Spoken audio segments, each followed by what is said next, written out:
My News 26 and the Rambler Sports Network. It's high school basketball. Coming to you today from the Wheelhouse in Boyne City High. This 26 Sports and RSN basketball presentation is brought to you by Wolverine Power Cooperative and Great Lakes Energy. Your local electric cooperative is looking out for you. Good evening and welcome to the Rambler Sports Network. We are live in the Wheelhouse for an exciting Lake Michigan Conference game tonight between Harbor Springs and Boyne City. I'm Andy Bryan alongside Aaron Fritchie as always. This game, we've been waiting for this game for about a week now, haven't we? This game was, snowed out on Friday, postponed to Monday, got canceled on Monday. And we had to shovel our way in from the parking lot tonight. That's right. It's not any better out there tonight, so hopefully we have a lot of viewers tuning in here tonight. So we are in for a cool night. It is the pink game tonight. It is the cancer awareness game, so you'll see both girls and guys teams donning their pink uniforms. And we have an awesome thing going on as well in honor of the cancer awareness. We are switching the games. So you're going to see your boys play first, and then the girls will be the main event here at 7:30. So. And we have a definitive response from the student body, at least from the girls team. I asked them just a few minutes ago how they feel about playing second. I got a couple of love it, a couple of hate it, and a couple of don't cares. So there you go. It's pretty even across the board. Yep. Well, they're just happy to be playing. Quite ironic that we are doing the reversal here tonight, because kind of a role reversal with the teams right now. The men's squad has been kind of towards the bottom end of the conference. They reeled off 4 straight losses in the conference with Traverse City, Charlevoix, East Jordan, and then Elk Rapids. So not the normal boys squad here for Boyne City. And on the other side, the girls, the Lady Ramblers, are sitting third in the Lake Michigan Conference, and they're having a great season. Bought into Julie Redmond's system and are, like I said, third in the conference right now, behind Charlevoix and Elk Rapids, 2 teams that they feel they can beat next time they see them. So the boys, like we said, had a rough skid right there, and have been struggling with their offensive production, struggling with their free throw percentages, and just making simple mistakes. And so tonight is a big game. They beat Grayling before all the snow days and got some good confidence out of that game, and they're looking to build on that here tonight. Yeah, the girls have similar issues, with their offense and so forth, but one great way to help that is to bring in some teams off a long, cold bus ride. Exactly. Yeah, we're hoping that Harbor Springs, the girls squad, gets here. I know last I checked, they were still en route, so the roads are pretty bad, so we hope they get here safely. Well, again, the boys squad struggling a little bit here, and a typical Boyne City team, tons of weapons on the squad. And that's obviously goes back to Coach Dick Redmond and how he coaches his players. And there's always plenty of weapons. Anybody can go off on any night. What's been happening is nobody's been going off. And so a lot of looking around, a lot of who's going to score. And so I think they're going to get that figured out. They're coming off a couple good practices. And in that Grayling game, they get a lot of confidence. Again, it was a slow start, only 2 points in the first quarter. And then the sensational sophomore, Aiden Bream, came in and just took over. High energy, ended up putting up 20 points that night, and became the scorer that night. And he's a kid that can do that. He's a kid that we can put the ball in his hands and say, we need to get some points. But right now, everybody's been just kind of looking around to see who's going to do that first. We had a conversation about that earlier this year, about the advantages to not having 1 or 2 players scoring in the 20s. And Boyne at that time had a number of players scoring double digits now and then, and it gets to be a situation sometimes where you get in the first quarter and everybody's looking for somebody else to get it rolling, take a shot, and before you know it, it's the second, third quarter, and nobody's really stepped up. So Boyne will be trying to combat that tonight, I'm sure. Yeah, and we had lots of conversations with Aiden Bream, and after his great game that he had. And I know, talking with him, he's just what a great kid on and off the court. And he admitted, I need to do this more often. I need to step up. Being a sophomore, it's kind of tough to do that, but on any given night, he can come out and light it up for 20. So the words of advice I had for him today were, don't wait so long. Go out there and take control right away. Don't be looking around for anybody else to score. Get it started, and then the rest of the crew can contribute however they can. Well, I had a minute with Nick Redmond before the game, and he was talking about how he's trying to really train these guys to fight through adversity. It's so difficult to create those situations sometimes in practice. So you set up scenarios that are competitive, and you want teams who struggle, or kids or teams that struggle, to fight back, work on figuring things out. And so that's where they're at right now psychologically, trying to figure out where are we going from here, how are we going to make this happen. Yeah, great talk with Coach Redmond, and he's keeping score in practice, making sure everything's real competitive, letting teams get down in practice and try to fight back from that. And he did. He said, this is a life lesson. He said, whatever happens with our record, this is more about life, and they're going to have bad times in life that they're going to have to come back from. So let's, if we can, real quick, take a look at Bryant's keys to the games if we have time here before our national anthem.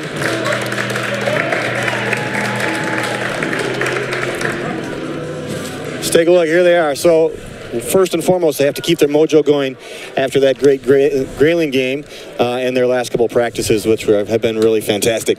No more unforced turnovers, the mistakes they got to cut down, and then be able to go to the foul line with confidence, knock them down. I know Coach Redmond says he doesn't really want to talk about it because he doesn't want it to get in their head even more, but the kids are fully aware that they need to make those free throws.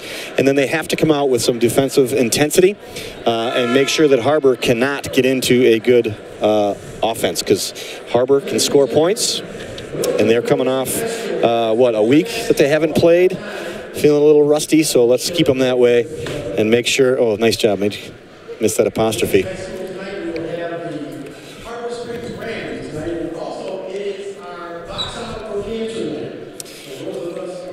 Yeah, you can hear Tom Clemens right now talking about the box out breast cancer game here tonight. See, some of the crowd is dressed in pink. Can't wait to see these pink jerseys. Or my pink socks. Yeah. Boys have been talking about their pink jerseys, so I'm kind of excited to see these.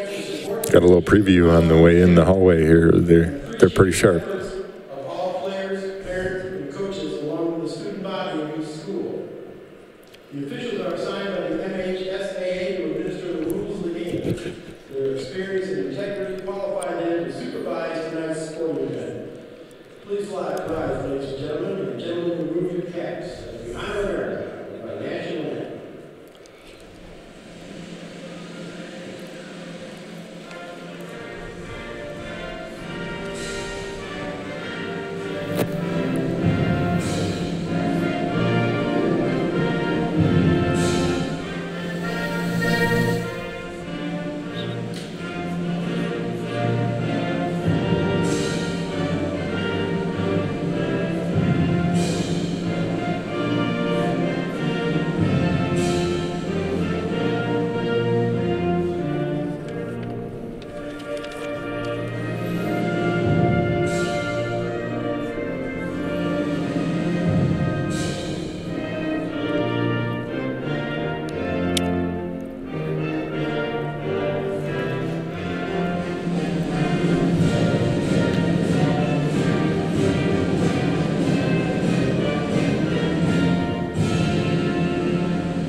We'd also like to thank our sponsors real quick. The Peak Aerial Imaging is going to be our presenting sponsor here for the first half of the boys' game. And then we're going to start with our starting lineups. Take it away, Fritch. Harbor Springs is going to start number 2, Jeremy Kloss, a senior. They will start number 3, Tyler Rushing, a senior.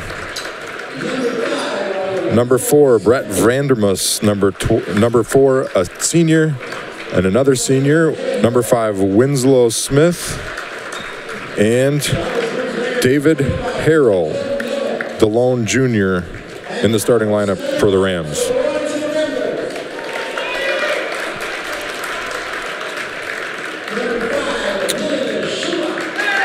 The Ramblers will start number 5, a senior Dylan Schulach. Number 10, a junior Max Vondra. Number 11, also a junior, Pete Calcaterra. Number 23, a senior, Trevor King. And the big guy, number 50, also a senior, John Paul Moody. The Big Pink. The Big Pink, yeah. For the Bob Dylan reference, anybody out there listening. Well, you can get a good look at the pink jerseys tonight. There you go.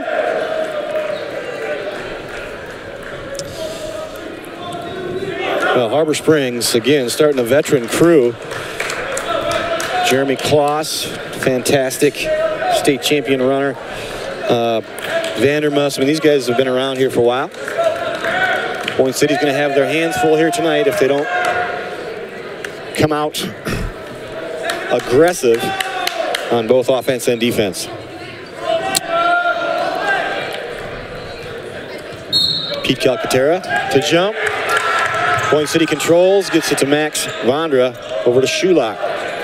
Again, Max Vondra, one of those just solid kids to have on the floor as far as leadership. Calcaterra takes a nice slash to the rim. Looked like he could have taken that all the way. And there's the transition game of Harbor Springs with the finish by Tyler Rushing. And going to go a little full court press here for Harbor. That was a great pass. Quick transition bucket for the Rams, and John Paul Moody brings one back home for the Ramblers, tied at 2. Very well prepared on that press break right there to get it down to John Paul Moody. And you can see the Rams, they want to be aggressive. I mean, they're willing to push the ball. They've got some great ball handlers, some great athleticism. And they also have, this is fun to watch, we don't see a whole lot of this, some real good post players too.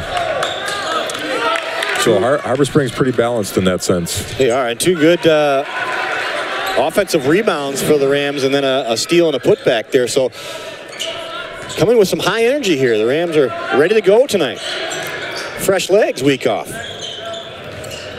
John Paul Moody going to take it right in. Jump stop. And that's a good look for him. Look at these. He's got to go right back up with that. Yeah, that one's got to go right back to the rack.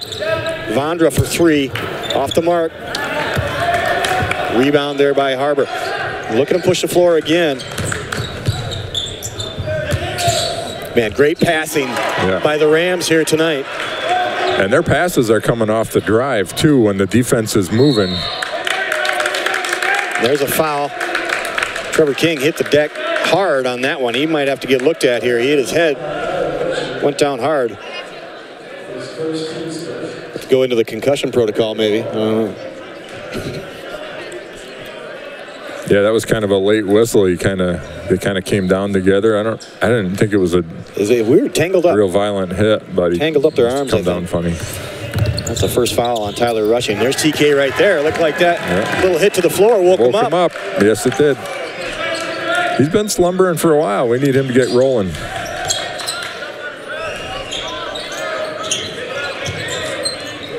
This is a great entry pass. The Rams get that post pass right down low on the block. That just is so difficult. There's that awesome outlet pass from Max Vondra. That is a fabulous pass to Pete Calcaterra for the finish. And he's the one who can get it out there. Kind of a Kevin Love full court outlet. Max missed a chance to stop that baseline drive. John Paul Moody's going to get the rebound. Got excited taking over your job here. Yeah. Sorry.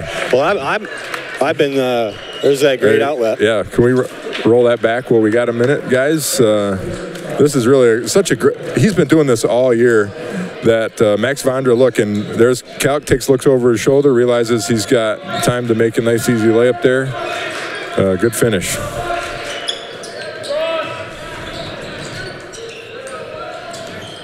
And great defensive pressure by the Rams.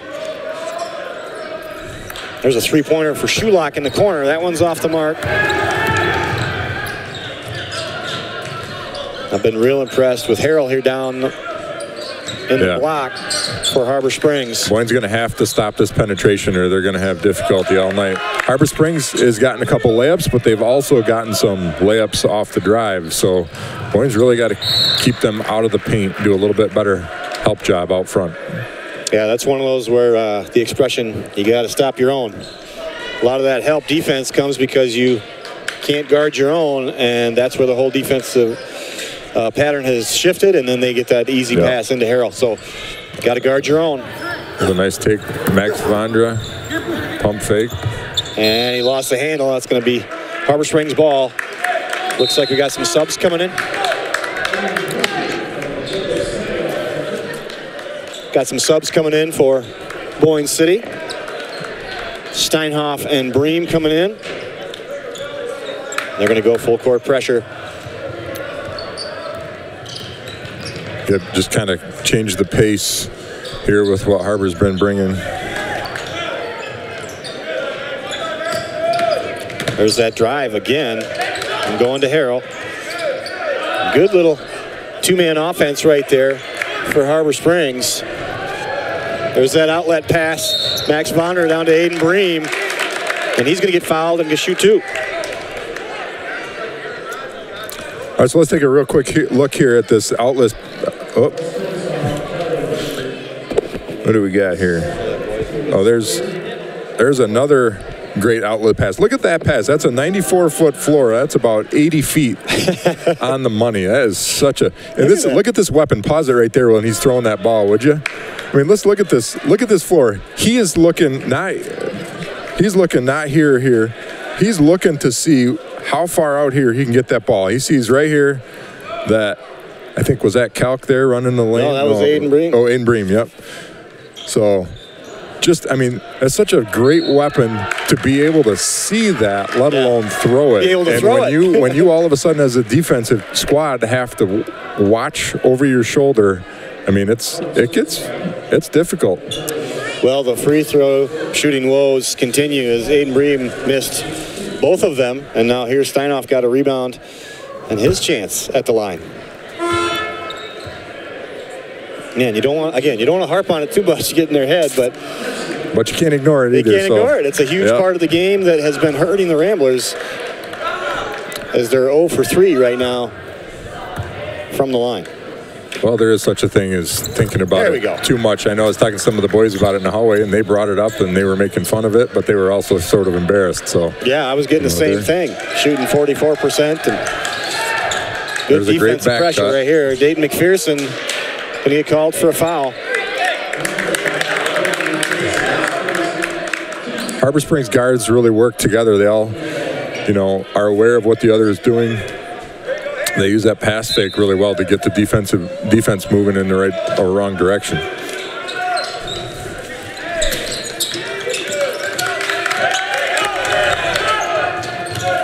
I see they're looking to get it into Harrell. Oh, man. Little body on that block from Shulock. And Winslow Smith is going to go to the line and shoot two. That's textbook foul. I mean, he follows through and he's trying to block this shot. If he goes straight up, if he just goes straight up, this is probably not a foul. But he follows through with his arm. You'll see that right there. You can see his arm coming down there. Just stay straight up here. He gets a piece on that. You don't have to get a lot of contact to affect the shot. Jason Proctor checking in for the Rams. It's always a gamble. You want to affect the shot without getting a foul, so you got to keep in mind if you get a block where you're swinging like that, they're going to call it no matter what. Rebound by Max. Look at his eyes up there, looking down the floor again. The high school kids, they want to swat that thing into the third row, so that's always the thing you got to fight.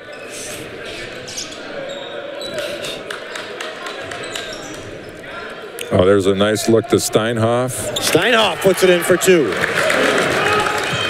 It's a great screen and roll by Steinhoff and a good read by Vondra. There's Harrell again with a take. Got to stop him.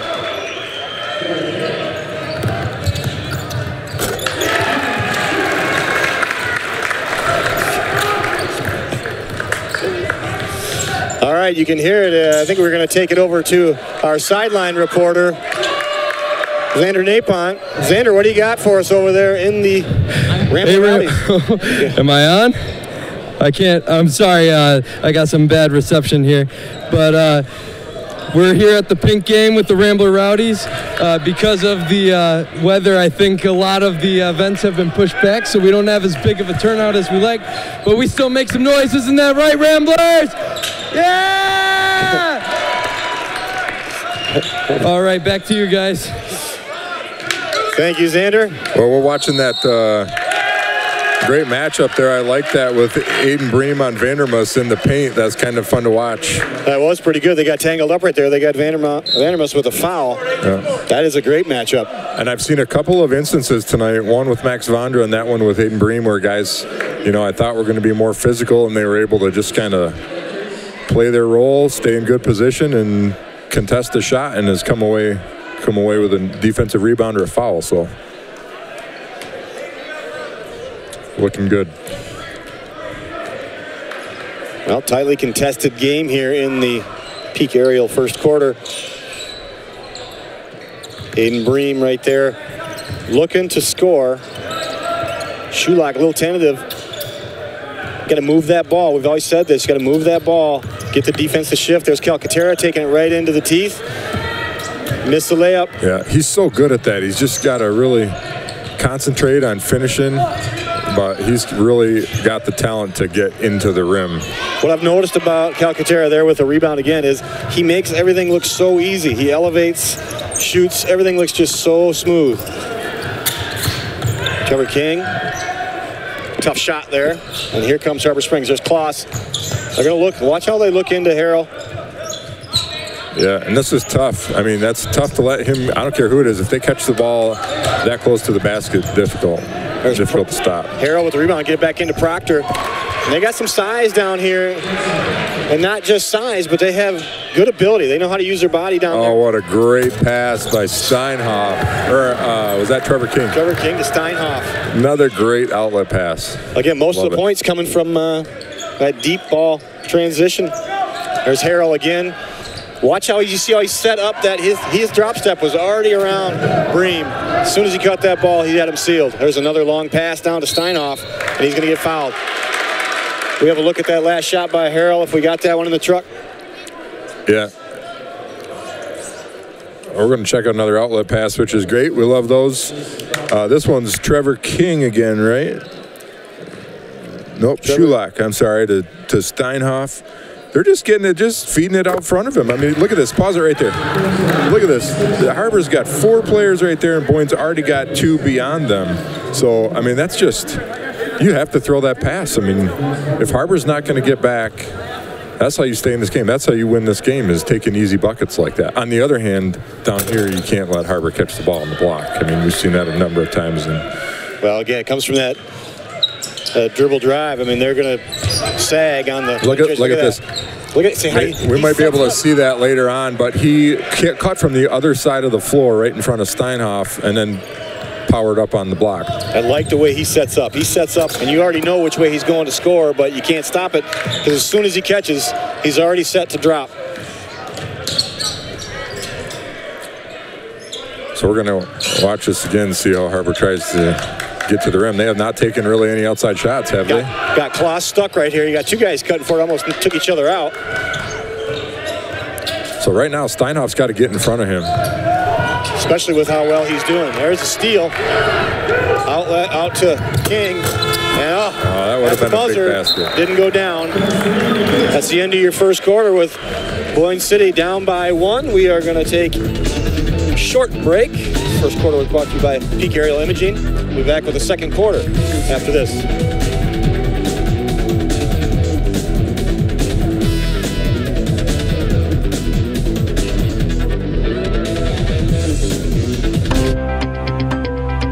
Why am I proud to be a Rambler? Why am I proud to be a Rambler? Why am I proud to be a Rambler? Why am I proud to be a Rambler? I'm proud to be a Rambler because of the endless community support the school receives. Whether it be a Friday night in the stands at a football game or a Friday night in the bleachers at a basketball game, the community shows endless support for this school. My name is Max Fonder, and I play football and basketball here at Boyne City High School.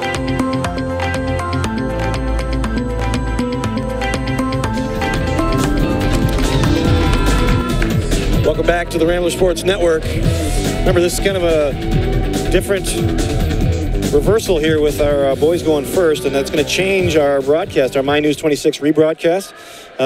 They will be Saturday at 6 p.m. will be the games, and then Sunday at 1. Usually we do a rebroadcast Sunday at 1, but that'll be the Friday game against Charlevoix. This Friday coming up, we got that game, and that'll be rebroadcast on Sunday at 1. So Saturday at 6 will be the Harbor Springs game, and then Sunday at 1 will be the Charlevoix game. Well, the story of the first quarter, Harbor Springs getting it into Harrell in the paint, as well as Proctor. And then Boyne City, just long passes down for fast break points. Let's take a look at Boyne here in their half-court set. Vondra for 3. That's a deep 3, and he got it. I'd like to see him hit a few of those early, get his confidence up. He's been real cold as of late. Well, that was a real balanced, well-timed shot. He looked comfortable. Tough shot there, but they're getting the offensive rebounds. There's Harrell again. Kloss for 3, and he got it.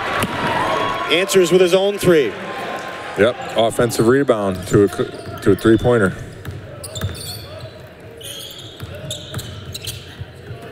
Drive and kick. That mainstay of the Boyne City offense. There's John Paul missing that bunny. Man, it's a great move to get in there. Yeah, those layups looking tough for Boyne tonight. They just got to concentrate, expect the contact, and do the best you can to finish.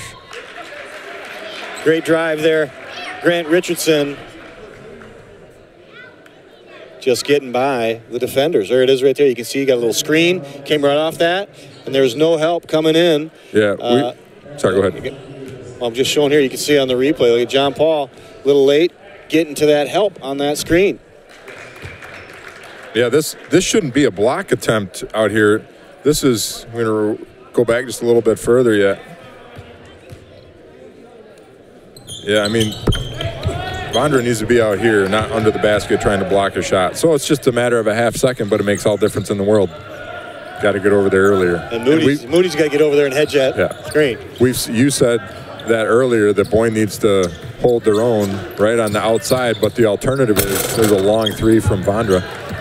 The help's just got to be ready. You have to be aware. If you're not aware, you can't react. So, and we've seen that slow reaction from Boyne all night. Oh, especially after you see what's going on in the first quarter, where these guys are driving against anybody, causing issues. There it is again. Kick out. Oh, and he was going to get right back to him, and he just turned his head. That was a good look. That was a great look. Good idea. Shulock. Vondra says enough of that shooting 3s. I'm just going to take it right to the rim. And there's no reason he and Kelk and Bream can't do that. We haven't seen a lot of Bream yet tonight. He's coming right back in. As you said that, he's at the scorer's table right now. A little slip and fall.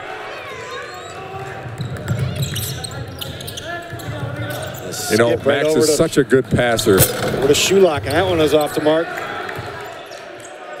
There he is again. Good steal by Vondra. He saw that one coming. Couldn't save it in, but he did disrupt the fast break.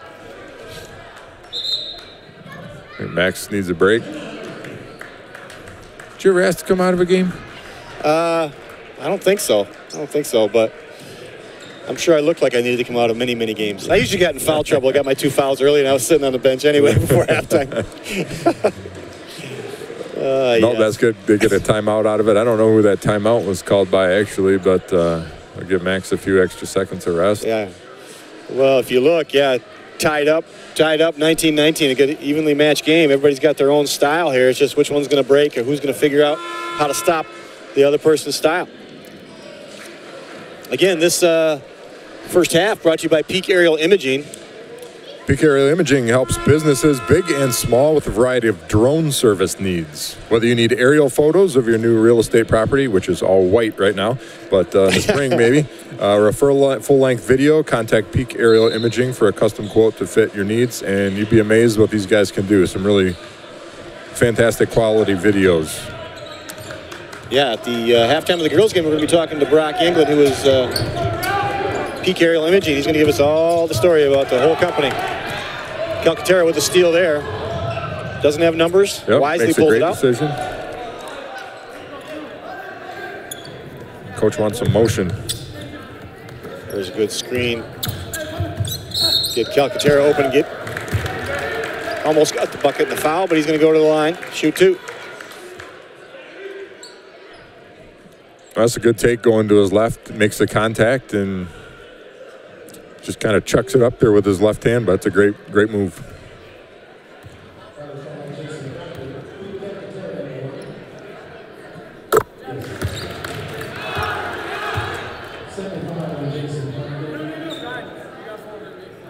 Calcaterra knocks down the first one. There's looks like a peak aerial shot up there from the top of the backboard, doesn't it? Kind of want to get the drone in here, or whatever they're using, and you're right. Hover over here.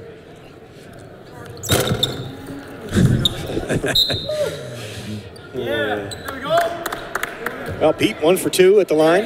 That went out of bounds. It's going to be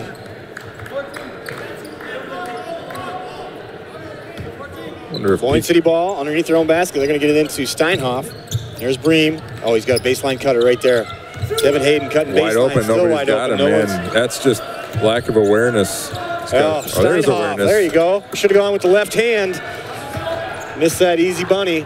You get a drone survey of that rim and see what maybe got bent or something. There's Devin Hayden in there, known for his defense. Kloss knocks down a short mid-range jumper. Exceptional athlete. And they are definitely getting back now. They figured out no more long passes down. Steinhoff into traffic. Almost got the bucket and the foul. I love his activity tonight. He has been down there running the floor, and I know because I've done this a lot. You run the floor and you don't get the ball. It gets really frustrating. But these guys are chucking it, and all you're going to do is run harder. It's great. It just kind of builds on itself. So there's really another kid that's Steinhoff, that looks like Calcaterra. So athletic, makes everything look really easy. And, you know, if you talk to him, you got to be careful. Don't let him know. He's really athletic. I don't think he knows it yet. He is exceptionally raw. What a fantastic athlete. And he doesn't even realize how good he is. Tied up at 21 again. Here's Kloss. Stuck in that corner. Gets it into Harrell. Good defense by Aiden Bream. Steinhoff with the rebound, and Harrell's going to be all tangled up with him, and that's going to be a foul. Good defense by Aiden Bream that time against Harrell. Wouldn't let him get that step set up. He's been setting up that step to drop right down once he gets the ball, and Bream wouldn't let him have it. Well, I asked Coach Clayton Novak before the game tonight what he expected.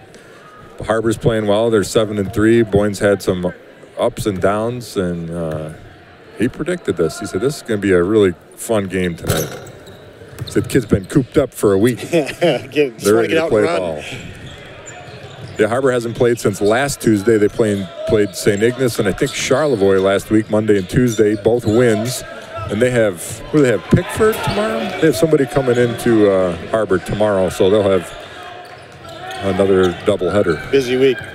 Vandermus has got the last bucket right there down in the paint. There's Calcaterra. Open three, little left. Here comes Kloss. He's got backside Vandermus right there. Great catch by Vandermus. Well, that's Calcaterra shoots the three and then doesn't get all the way back. I mean, if he's the one that shoots the three, he's got to be the outlet guy on defense. Guy, yeah.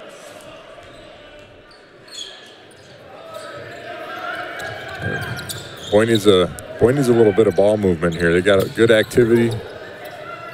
They got to get that ball moving. Decisive ball movement. There's a little poke from behind by Kloss, and he's wide open down here. And again, we had guys going for the steal instead of getting down to defend on this end. That ball was out twice, I thought. I thought Kloss was out of bounds. I went over here on the other side of the TV to catch it, and it never came out. He got that. There's Calcaterra knocking down a layup, but man, Kloss on that last one, I think he was out of bounds. He threw it back in. It went off of Max, and that went out of bounds, and they didn't catch it. It's okay. Keep that flow going. Shot by Smith. Trainer Scott Beebe up there pointing it out for us in case we missed it. I just looked up there and laughing because it was so obvious for us. Vondra staying with it. Two little bunnies you couldn't get. And here comes Harrell. Oh, that's off Harbor. Good poke away, and that's going to go off of Harrell's leg. Wow. Good hands. Well, let's take a little break in the action. Let's send it over to Xander Napont. sitting in the Rambler Rowdies again. Xander, take Hey, it away. Ramblers. Xander Napont here. Just wanted to take this time during this amazing game so far to tell you guys about the Rambler Podcast Network. The Rambler Podcast Network, or RPN, is something that me and my dear friend Jocelyn Morgan have created this past year. Tune into it to see fellow students and faculty talk about problems within our school and just general gossip and good times. Thanks. I hope you guys check it out sometime. Hope you enjoy it. I've checked it out. Yeah, you were on I it. enjoyed it. Yeah, it's kind of cool. It's a good. That's a lot of fun. They do to the Rambler Sports Network. Yeah, I wasn't really sure how that was going to go. I think Xander's really had this planned out. He's had a vision for it, and he's really putting it into action. So it's been really cool. Yeah, but he's keeping it fresh. Cool topics, different people he gets on there. It's all nice. Yeah, we have. I think the next one that Xander's got set up is a snow day topic. So that'll be interesting. I know the new thing is superintendent's calling schools with songs and dances. So I'm looking forward to maybe we'll get a little banjo tune from Mr. Little. That's my challenge there, Mr. Little. Dayton McPherson staying with it down there, cutting the lead down to 2. Look at Kloss handling that ball. Good defense here by Hayden. A little too much defense. Take a peek back here at this defensive play. Oh, we got the finish there. Is that McPhee on the left-handed finish? Trevor King with the drive, draws the D.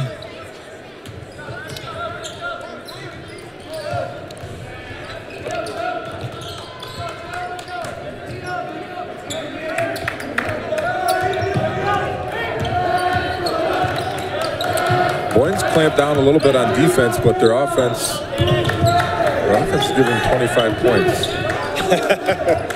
Yeah, good defense there by Hayden. Kloss gets it. Oh, what a pass. Yeah. Down to Vandermus, and that triple teamed. Oh, what a pass by Kloss. And here comes the Ramblers. McPherson to Hayden. Hayden's feeling it. He goes in amongst the trees and gets that swatted. That was really a good play to fake the 3 and, hey, take what's open. Need some more getting to the rim, more finishes. That's that backside help coming over, and with a guy like Devin Hayden coming in, you can jump and actually just swing for the ball. And there's an inside out and a drive. That's a nice play, and another kick. That's a really nice possession there for Boyne, even without the basket. Yeah, the basket makes that drive and dish a little bit more lethal if he makes those shots. McPhee cuts off the baseline. It's a great play. So you were talking about earlier, being able to stop your own guy. And there's late help, and it's going to be a Boyne foul. You just have to react to that. Vandermus is tough. He's a big kid, and he can turn the corner on you. Guys are worried about their own guy not scoring, but you have to help your teammates out if they're beat.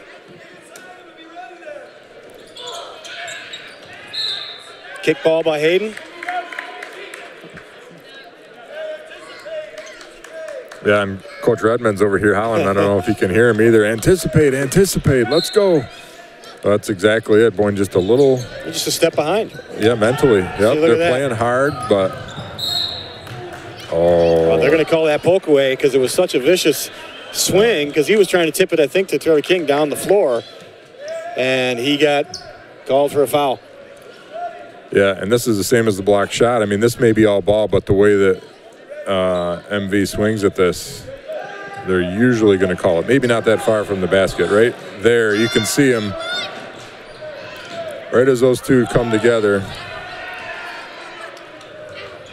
And there's a good transition off the turnover and tied up at 27 with 30 seconds to go here before the halftime. Yeah. Here, Boyne, you want to get a stop and maybe have a chance to go into halftime with the lead here. Can't give it up that low. Luckily, they miss, and Vondra gets the rebound. That Jeep DeMoose missed right down there, point blank, but you can't let him get that down on the block. 8 seconds to go here. Vondra with the ball. Gets it to McPherson for 3, and he makes it. I love that Max Vondra could have probably jacked that, but he paused and took a look around, and found McPhee for the 3. Well, that's going to put Boyne City up by 3 at the halftime. And this has just been back and forth game all night here. Well, let's take a look at Xander. He's going to be talking with Coach Redmond. Xander, take it away. Yep. Yeah, I know. I'm here with Coach Redmond. We're matching in our attire here. Coach Redmond, how do you feel about your team's determination? Because they certainly show a lot of drive and focus, especially during the last part of that period there. Yeah, really happy with our enthusiasm and our effort. I think that's been outstanding. I think we've done a really good job defensively with our ball pressure. Got to really improve a little bit on pushing guys back to rebound a little bit better. We're getting too far under, but really like our enthusiasm, our effort, and a lot of guys getting in and doing their role great. Proud of them. Well, hopefully we can see more of that in the second half. Back to you guys. Thanks. Thanks, Xander, and thanks, Coach Redmond, for that little WB Builders halftime report. We are going to take a long break, and we are going to be back shortly. You're listening to the Rambler Sports Network. Back after this.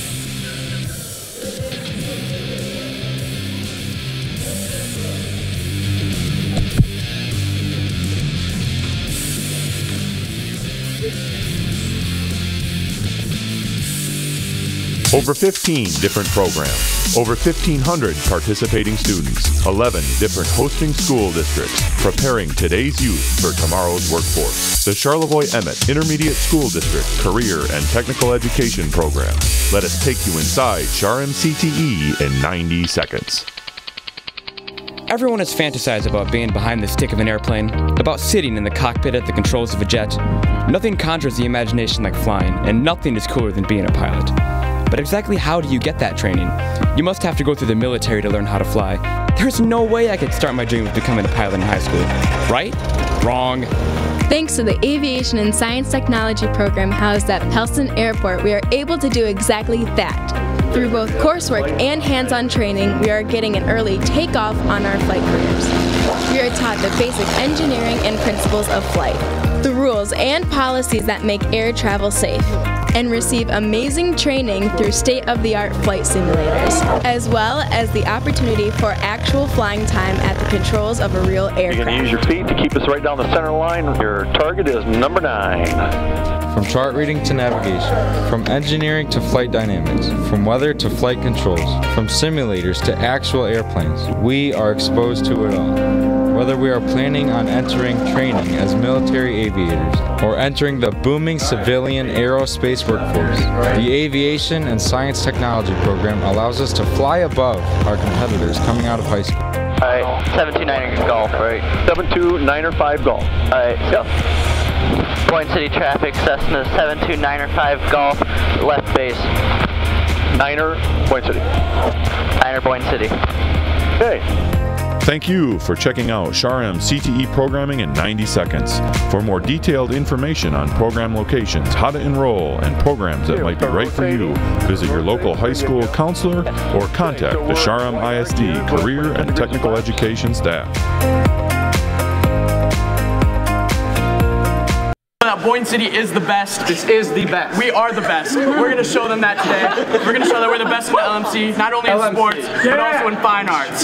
So let's go out there and let's show them what we do. 1, 2, 3! Boys up! Boys up! Boys up! Boys up! 1, 2, 3, boys up! People always ask. People always ask. What exactly does it mean to be Boyne tough? What exactly does it mean? What exactly does it mean to be Boyne tough? Well, we are here to tell you. We are here to tell you. And can you show people how to do this? This is what it means to be Boyne tough. This is what it means. This is what it means to be Boyne tough. To be Boyne tough. Who ate my porridge? Do you think that's gonna work in these conditions? It's about finding new ways to come together.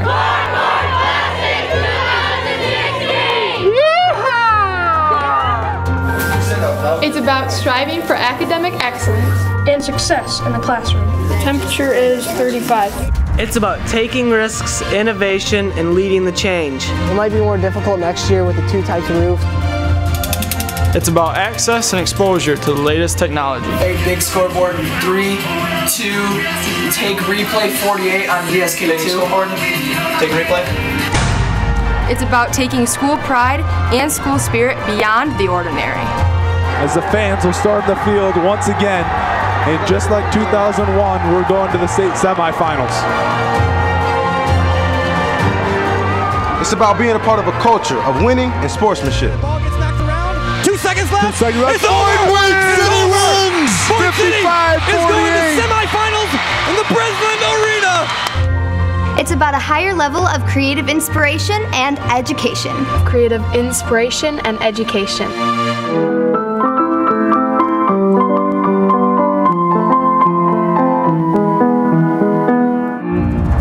But most of all, it's about learning. It's about learning the hard work. It's about learning. About learning the hard work. About learning the hard work. Dedication and perseverance. To make all of this happen.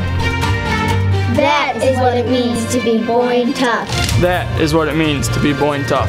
That is what it means to be born tough. That is what it means to be born tough. And I am proud to be born tough. To be born tough. Be proud to be born tough. And I am proud to be born tough. And I am proud. I am proud. Am proud to be born tough. I am proud to be born tough. And I am proud to be born tough. We are all born tough.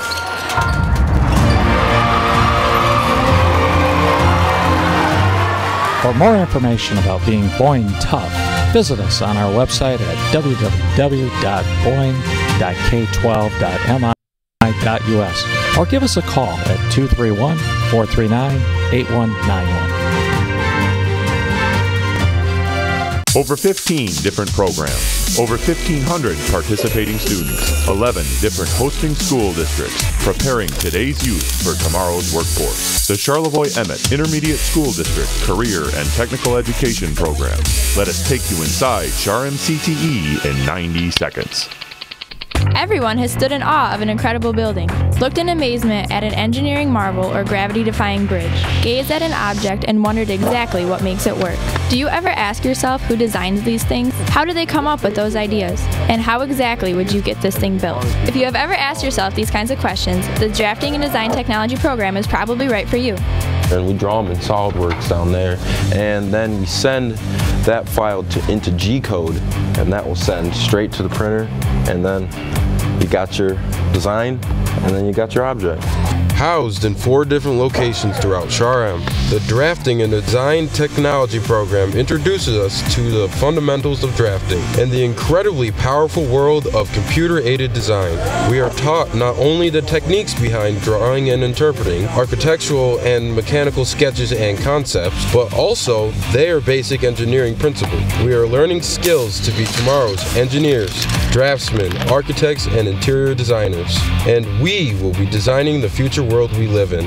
From commercial building architecture and residential blueprint design, to AutoCAD and SolidWorks, from the basics of mechanical drafting to the latest in 3D printing, we experience it all. Whether we are planning to enter any of the multiple disciplines of the engineering field, or designing the houses and buildings of tomorrow, the Drafting and Design Technology program allows us to more than measure up to our competitors as we enter post-secondary education. Thank you for checking out Charm CTE programming in 90 seconds. For more detailed information on program locations, how to enroll, and programs that might be right for you, visit your local high school counselor or contact the Charm ISD Career and Technical Education staff.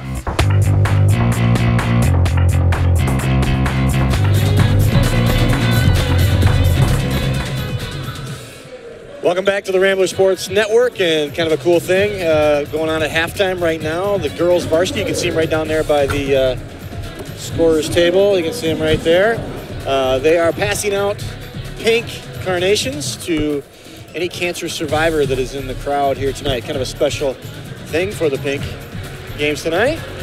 Yep, really cool. Yeah, and they did. See, there's Reagan May up in the stands. Yeah, good look here. Good job by Knitter getting the shot of all the survivors. There they are. They're the pink carnations that they're giving out to all the cancer survivors that are in the crowd tonight. Awesome symbol and a great night for all the cancer survivors and anybody affected by cancer in their families. Also at halftime, while we were at break, our own Tom Clemens was awarded the Assistant Coach of the Year Award from the MHSAA for his work with Sandy Clausen and the softball squad, doing a great job there. They've had how many district championships in a row? They've had such a great team for so long, and that's credit to the whole coaching staff for sure. And Tom Clemens a big part of that, and it's awesome to see that even assistant coaches can be coaches of the year. So, and he's always here working in the gym doing something or other as well, so we appreciate that. Just always around ever since his 3 daughters. You can see him jogging right there back to the scorer's table. He's out there probably reminiscing with his family that was here for that award, and now he's got to go back and work the microphone for the house mic here in the wheelhouse. So awesome halftime right there. Great things going on here at the Boyne City Pink game. Well, one of the main things going on here is the second half with Boyne City up by 3 from that Dayton McPherson 3-point shot right there at the buzzer. Yeah, Boyne scored at least the last 5 points of that quarter, and they start with the ball here, so a chance to really, or not. Yeah, that's a tough pass there for JP to handle, but here's Harrell again going in, going to kick out. And it's a good look at the stop and pop right Max Vondra with a rebound and a good outlet pass to Trevor King. Great feed to JP, and he finishes under the basket. There it is. There's a good look at Tom Clemens right there, the Assistant Coach of the Year for MHSAA. Yeah. Awesome. Megan Needhammer working with him. Yeah, a lot of great people here in Boyne City working all those extra hours. It's great to see them get rewarded. Yep, those guys put in a lot of hours for this program and community, and that's a special night for Tom. Pete Calcaterra for 3 right in front of the Rambler Rowdies, and he drops it. 35-27 now. Boyne City extending a little bit of their lead here. Things starting to fall. See John Paul Moody drop a finally finish, and then you see Calcaterra drop a 3. It's amazing what happens when you make those layups. They sort of add up, don't they? They're expecting to happen. Here's a good look. It's a nice look. PD catches that in rhythm and knocks it down.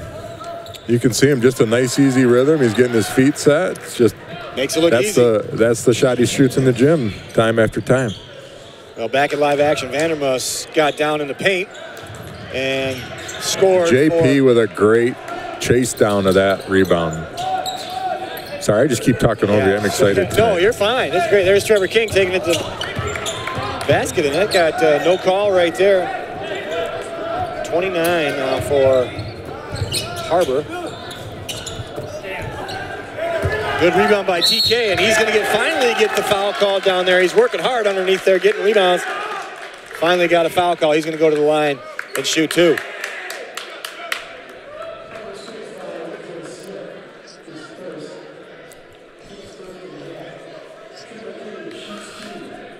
Well, Trevor King, talking with Coach Redmond, got talked to, we should say, at halftime for being a little bit, I don't know, sleepy, should we say? So you can see he's answered that call by Coach Redmond to come out and be a little bit more productive here in the second half.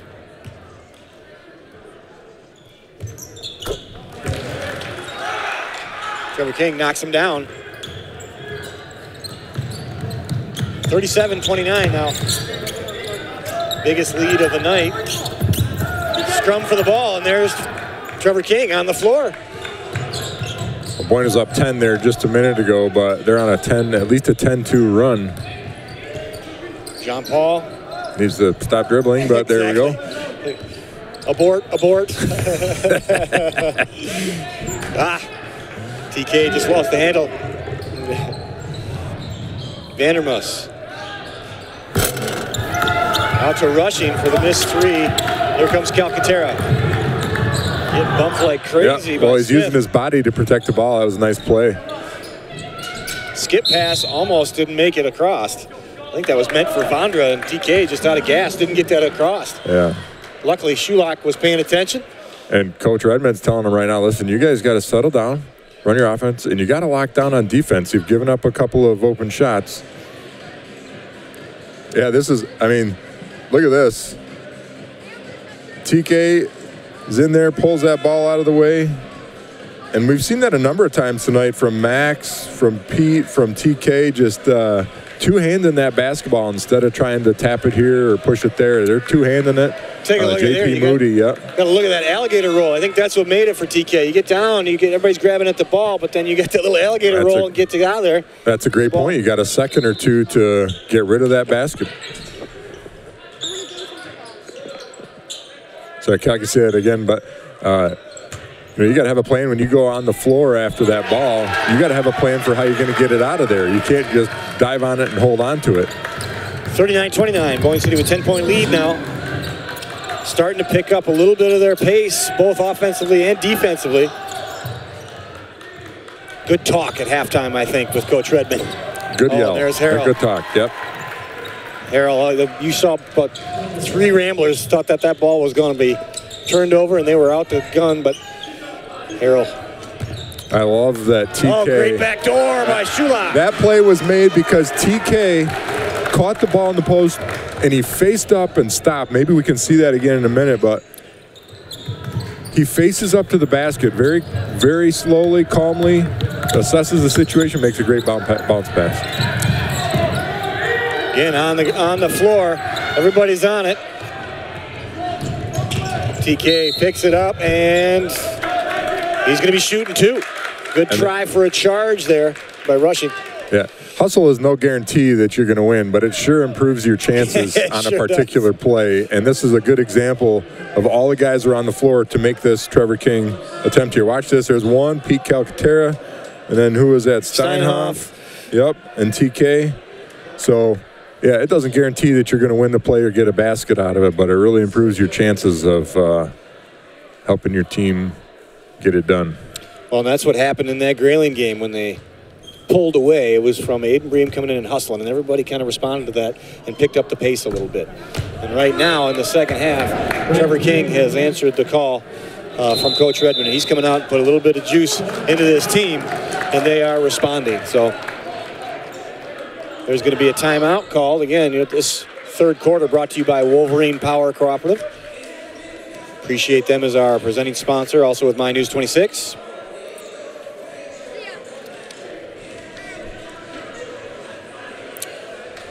Let's take a look at a replay here. There's the back door. This is the one. Can we rewind that to where Trevor catches that ball real quickly? Yeah, right there. So watch him just about face here. He turns, and he's just trying to figure out where to go. He's going to make a move, puts the ball down just to draw the defense, dishes that off, and there's an easy lefty for a peek. Or was that Shulak?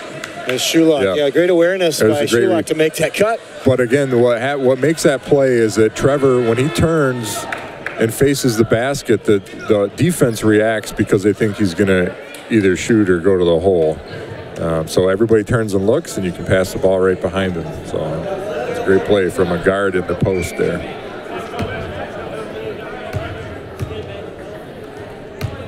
Trevor King at the line. Finish off his 2 here. Miss, and here comes the long ball, and there's TK knocking out of bounds. Yeah, I thought that was off Harbor too, but one other thing that Coach Clayton Novak told me before the game tonight, he said, I've preached all year that we need to win 3 battles, the rebounds, the turnovers, and the free throws. And he said, we've done a pretty nice job of that this year. We're 7-3. We've lost a couple of games we were in and won a couple of close ones, but he said, my team has really bought into that. So that's one of their goals tonight. Rebounds, turnovers, and free throws. They're trying to win those 3 battles, and right now, Boyne's winning the battle on the boards, for sure. Yeah, in the first half, that was one of the things that was hurting Boyne City is all the rebounds by Harbor Springs, offensively and defensively. But in the second half here, it's pretty even rebounding, but the 50-50 balls are going to Boyne City. There's Steinhoff, nothing there. Back to Bream. He's going to load that one up for 3. That one's off the mark. Rebound, Harbor Springs. Watch the spacing here. He didn't drive it in. He spaced himself out so we could get into Harrell. Nothing to do there. Here's Proctor going up. Great little jump hook. This is a lot of credit to Harbor Springs for continuing to to get that ball into the post. Their post players are getting there. They're really doing a nice job holding position, and their guards are getting it to them. Watch Kloss going to get it in here to Harrell. Tough, or no, that's Vandermus. Tough hands there by the Ramblers, and they're going to get Aiden Bream for a foul for just obviously taking out Vandermus's legs. But in the first half, they were letting that ball go in there. Weren't even paying attention to it. Now they're swiping at everything. Don't let anything get in there too easy. Look at it. Max Vondra slapping at that ball. Yep, you got Bream diving for it. Nothing easy.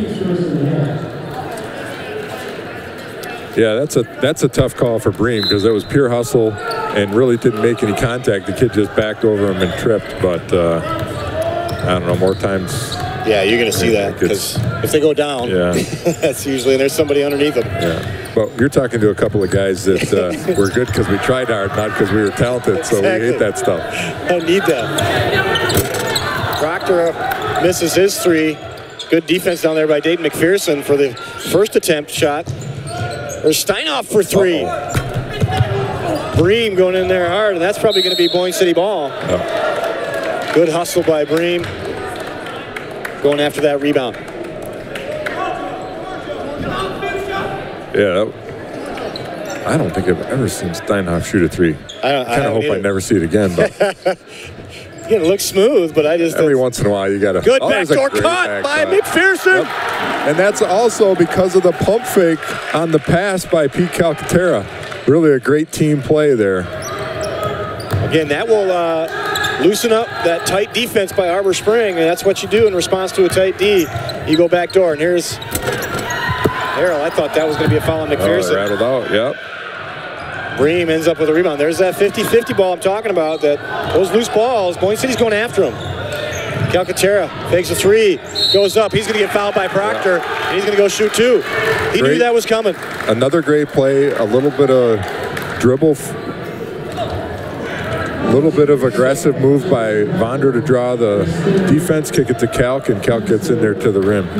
Well, the fact that he knocked down a three earlier, right in that same spot, makes that defense jump out where he can go right by that guy, makes the defense got to help. And usually when you come over to help, you're not in the greatest position and you're going to foul, and that's what happened.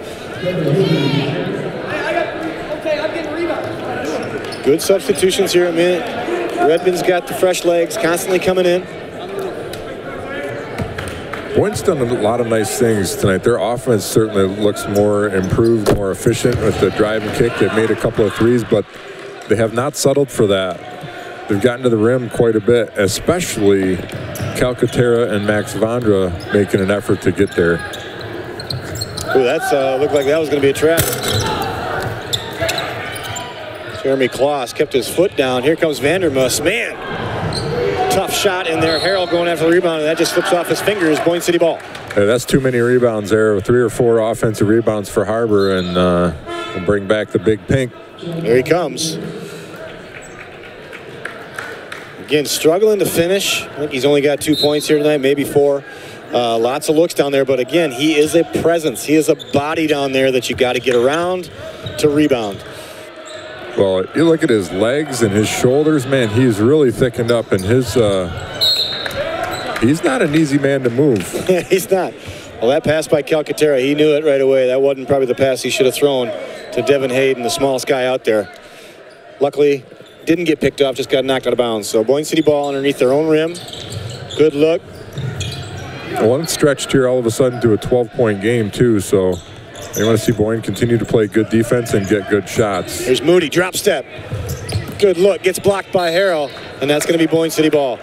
Man, that was a good move, but David Harrell just as good defensively on that one. Yeah, and I just think at this point of the game, Coach probably wants to run a little bit more clock. Yeah. But, you know, it's a quality shot. I don't think the shot is really the issue. It's the timeliness of the shot. Harrell gets it down in. Trevor King helping out. Going to come from behind. Yeah. Take a quick at this last possession here. Boyne City. Oh. Well, this. Yeah. No, I don't think that. I don't think that. Is that Butka there? I don't think he was. No, Trevor King. Harrell is passing the ball And watch where we're catching it. Yeah, I think you have to be established. Don't you have to be established? No, but the passer wasn't has to be completely over the half-court line, I believe. Is that right? Oh, yeah. Yeah, he didn't pass it back. He was still on this side of the 10-second line. So, all right, there's something to look at with the replay. Kind of fun. 45-34, TK fakes 3, gets it into Moody. Coach is wanting to run some motion. Oh, man. TK sneaks one in there to Calcaterra, who gets rid of it quick. Skip pass over to Vondra. And you had Trevor King. He's doing what Harbor Springs did to him, cutting in front of him. And yep, down under a minute to play. And Coach called out, Redmond called out, get one. So they're going to burn this clock right down to the end of the third quarter with that 9-point lead. Coach Redmond's teams always have this well-versed and ready to put into action.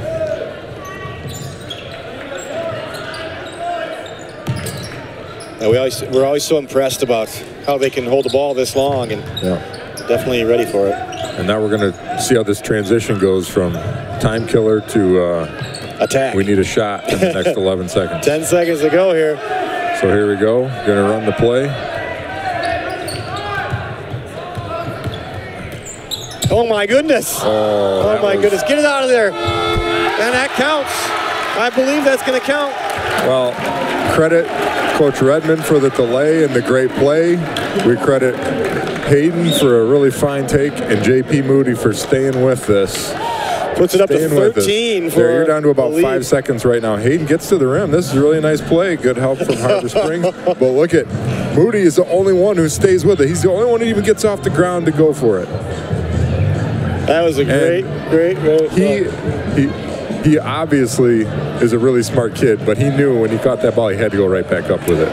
Yeah, that was, again, no question because of the awesome backboard lights that we have. And we stand right here behind that backboard and saw that light go on after the ball went through. That's a great tool for the refs and the fans, really. Well, they could always come to replay, too, if they needed to, come over here with us. So.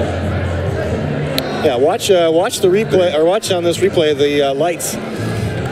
We're just watching to get the ball's out of his hand, and there goes the lights. I mean, that was a really close play. Is so easy to see. See if the refs come over here at the screen to borrow our screen, take a look at it. Yeah, it's good. That's a great shot, guys. 13-point lead here going into the fourth quarter. And Proctor, a soft little jumper right there in the paint. Fashions a layup. Max Vondra prods the lane. Jeremy Kloss picks that one off. Boyne's got to even out their defense, find somebody to guard. Everybody's trying to figure out who's going where. Max Vondra's hands are so active in the second half here. He's not letting anybody just sit there with the ball. Again, there's that. We keep going back to that replay. It's exciting. Great Lakes Energy sponsoring the fourth quarter here tonight.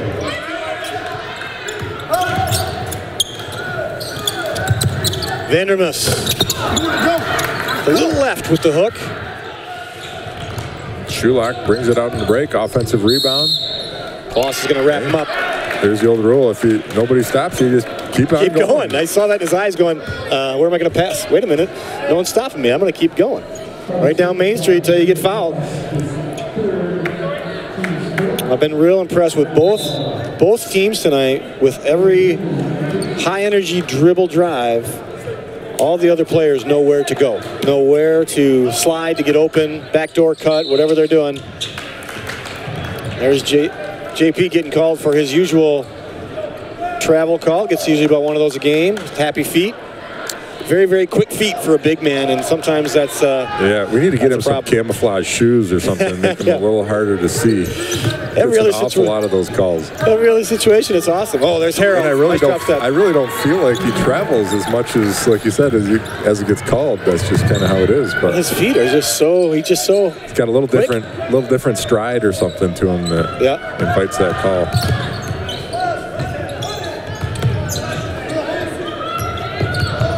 Great take by Shulock, and that one gets blocked out of bounds. He actually lost the handle, probably because he got grabbed, but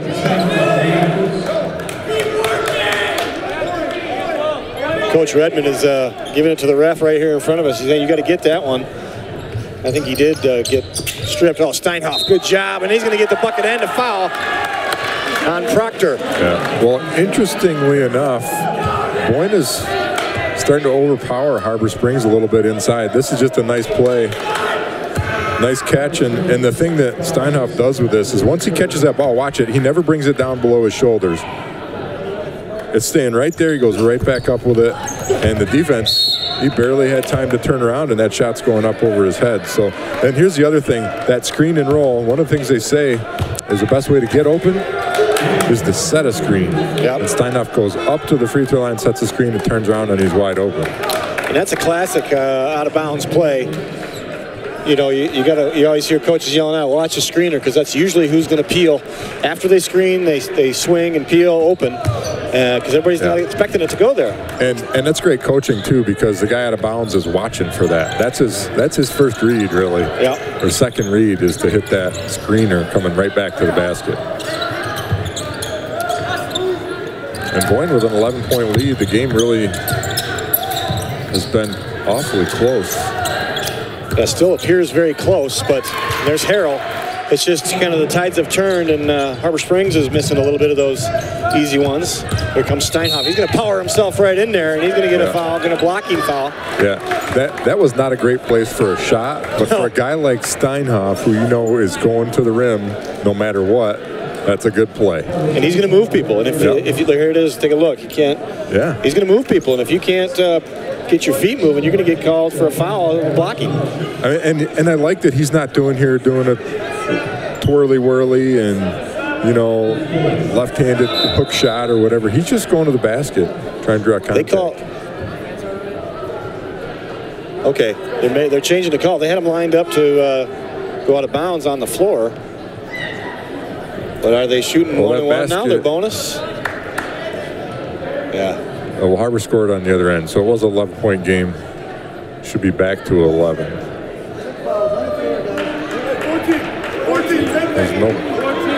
Should they call that on the floor then?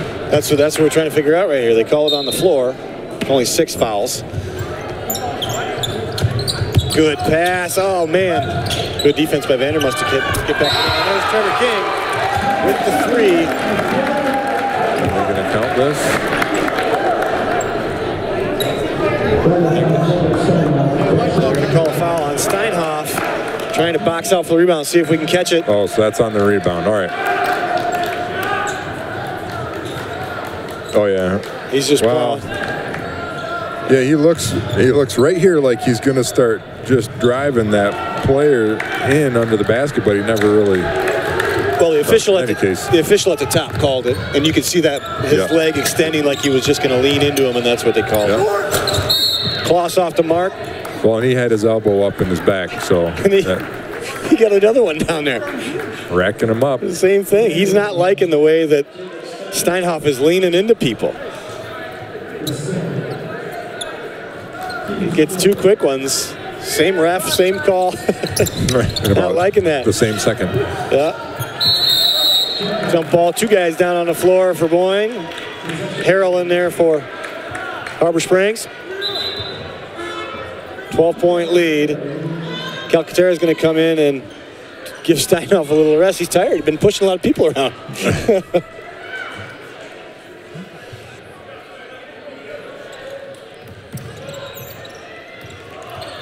Bream's got some handles. He can do it all. Good rebounder, good defender. He can finish. He can shoot the 3. He got some handles. Oh, he should have taken that. That's wide open. He should have taken that. There's TK down there, and he's finally going to get the foul. Lots more energy down in the rebounds for Boyne City. I thought Aiden Bream should have shot that 3-pointer to start that play, but he always does a nice job slashing as well. Again, like you said, he can do it all. He's a tough matchup for any team. Beat you inside and out. Well, Boyne's had a pretty good all-around game. And when this game started, we got to look up close at Harbor's speed and speed and deliberate nature as their guard play. I mean, it looked pretty intimidating, but Boyne really has put together a solid game. They have. Well, they got a 12-point lead right now, full timeout for Harbor Springs, and we're going to take you out for a little break. You are watching the Rambler Sports Network. We'll be back after this.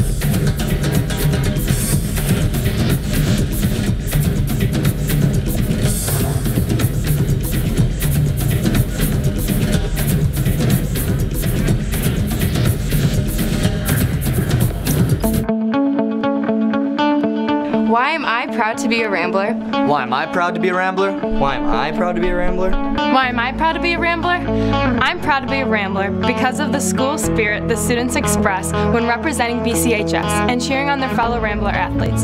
From the energy of the Friday night games to our incredible week of homecoming and Spirit Day activities to rocking the stands at basketball games, being a part of this excitement and fun is why I love being a Rambler. My name is Brooklyn Fitzpatrick and I play basketball, softball, and volleyball here at Boyne City High School.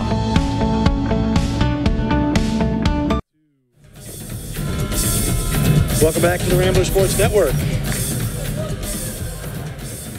Boyne City up by 12, 52-40. And 5:36 left to go here in the game. Got a doubleheader here going. Girls are starting to get ready for the main event here tonight in our Pink Game Classic. Trevor King at the line. You and I talked a little earlier about the nature of this league and how it's sort of squished in the middle, and we've got an 8-3 team here and a 6-6 team, and Boyne right now out on top. Man, that was fantastic. What a great ball awareness. And look at Coach Redmond's got a big smile on his face, like I thought he was. See, I drew that up. Yeah.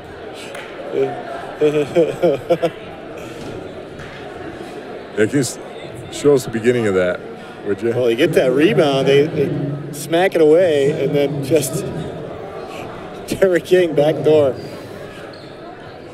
He's trying to burn some clock, I believe, but that opened up too wide that they have that to. That may have been what was Coach Redmond was laughing about it. Well, Max Vonder just takes off. He's trying to get out to the top of the key to burn some clock, but you can't ignore a wide open pass. So they're going to probably go into some burn clock here.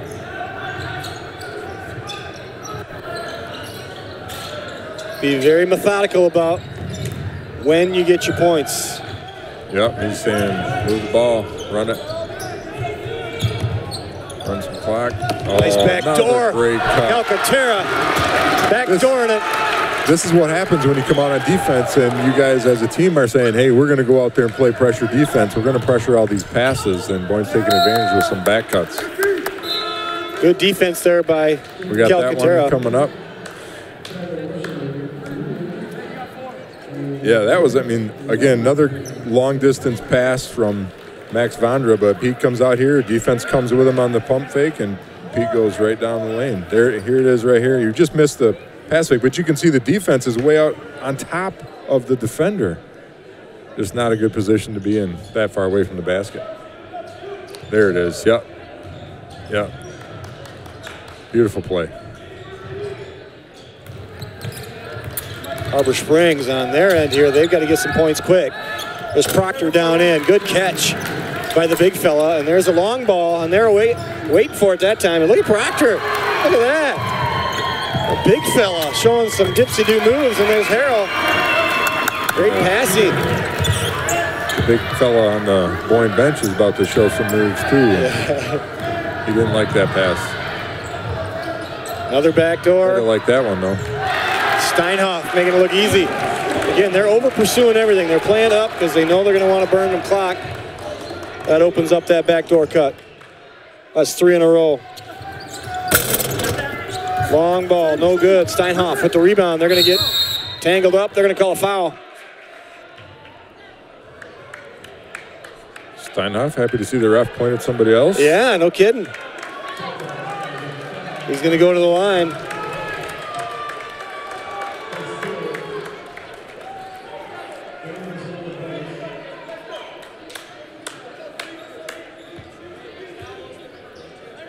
Well, Boyne's put together a nice game. I think you said it earlier, Andy, that Coach Redmond felt like they had a couple of great days of practice was it this weekend, and then yesterday things kind of fell apart. So yeah, he was wondering what we were going to get tonight. Kind of hoping they could play.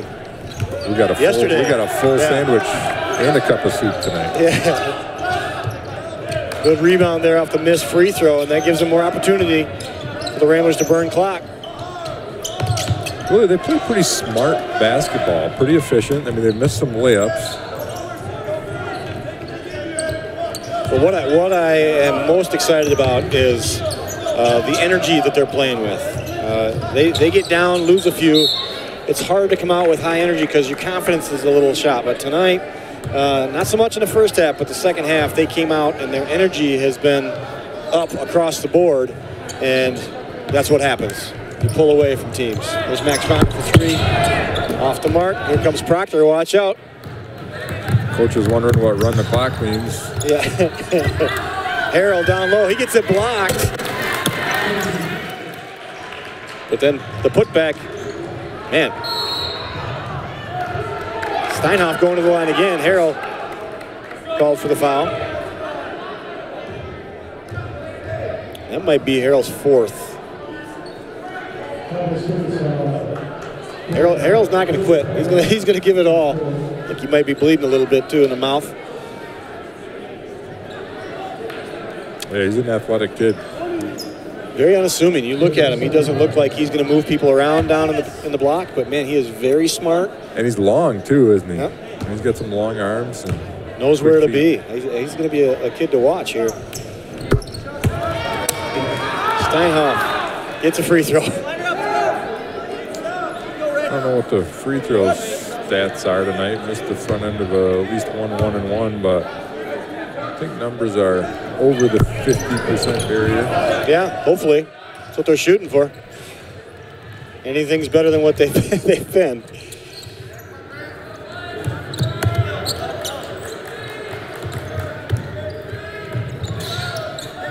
Proctor calling for that ball. Get it to him against Vonder. Good matchup here. He just lost it out of bounds. Man, that's too bad. He was frustrated they didn't get it to him the first time around. Finally got it to him, and he just lost it off his hands. Uh-oh. Tough pass there by Trevor King as Vonder was cutting to the middle. So Harbor Springs ball here, 2:34. Got to get some points going here. Timeout for Boyne City. Again, Great Lakes Energy sponsoring our fourth quarter. One of our presenting sponsors. Along with Wolverine Power.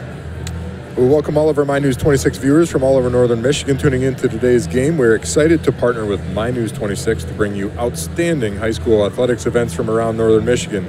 Both My News 26 and the Rambler Sports Network know the value of educational athletics and are proud to present this experience to our viewers across the My News 26 viewing area. This RSM My News 26 broadcast has been brought to you by Wolverine Power Cooperative and Great Lakes Energy. Great Lakes Energy, headquartered in Boyne City, is your local electric cooperative powering residents with reliable electric service for nearly 80 years. And I will say it is pretty reliable. They do a great job in situations like this week. No kidding. And I also want to point out that this is a great community experience. The Rambler Sports Network, coupled with some really fantastic sponsors today and over the years to allow the kids the experience of creating a broadcast like this. Yeah, we say it every time. It's all run by the kids. We got the easy part, just talking basketball, but just eating the frosting. That's right. Kids are doing all the hard technical stuff. We couldn't handle that.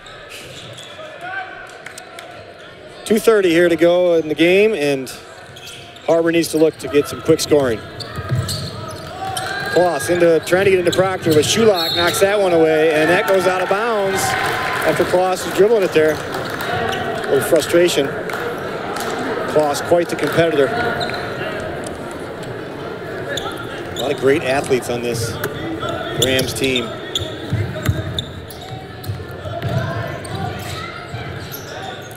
Some great passing. Yeah, keep away. Tough pass by TK, he's had a bunch of those tonight where, man, I didn't think he should slip it in there, and he gets it through. Schulach gets fouled down there. A lot of that press break, all that press break took place as two-hand overhead passes, no dribbles. Yeah, hot potato. Which is a great press break. You don't have to worry about dribbling it off your toe. The hot potato press break. Well, we want to remind you that the broadcast of today's game is a copyrighted presentation of the Michigan High School Athletic Association, the Rambler Sports Network, and Boyne City High School. No reproduction, retransmission, or other distribution of the descriptions or accounts of this game may take place without the express written consent of the MHSAA and Boyne City High School. 60-46 now. Tyler Rushing taking it right in there, and he's going to go shoot too. I'd like to send a little shout out to all the Harbor Springs fans that are watching that didn't want to brave the treacherous roads here tonight. Glad that you're tuning in, and appreciate you guys sending your kids to play here in Boyne City. Class act all around, kids, fans, parents, coaches. Always classy in Harbor Springs. Then maybe shoot us a tweet. Let us know where you're watching from tonight. Harbor Springs or Nova Scotia, wherever you might be. Might feel the same right about now. Might feel about the same. Missed free throw. Proctor and Steinoff down there battling for it. We're at BCVI, is that right, guys? Team BCVI, yeah. BCVI.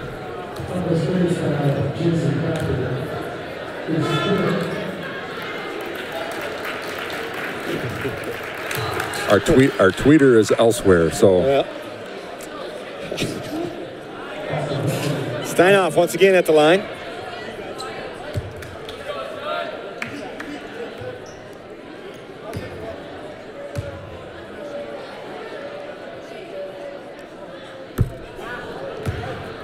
Who is in charge of the Twitter account, Cal?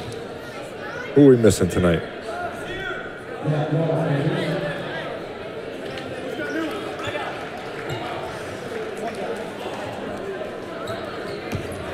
Well, we're getting word from the truck that RSN crew is 3 people short tonight out of a usual crew of what, about eight folks. So doing a great job there in the truck. Yeah, the drama season is in full swing, so that takes out a lot of kids. And man, I wouldn't have known it. If you guys wouldn't have told me, I couldn't tell. You guys are running pretty smooth in the truck. What you got? Tough pass. TK saves it. Now coach is saying burn the clock. Get the ball out here, he says. He's very clear. Very clear about his intentions.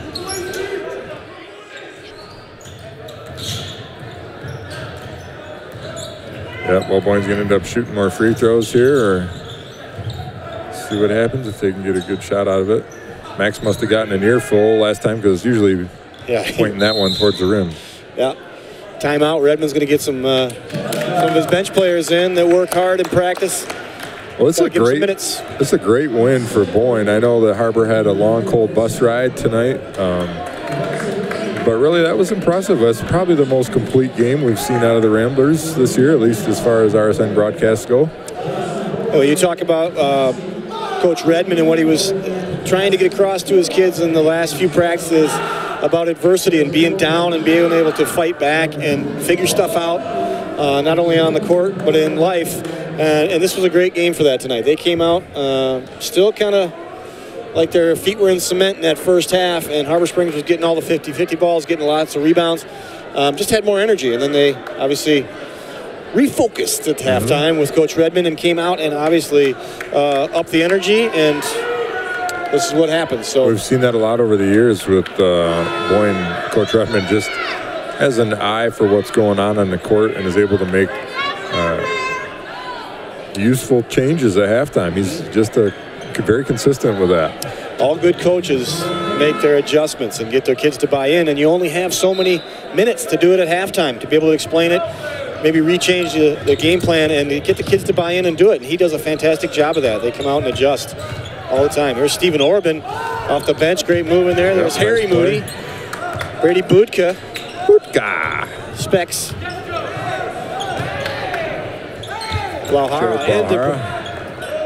Orban looking at a three. He's going to take it all the way in. That one's going to be no call. No call.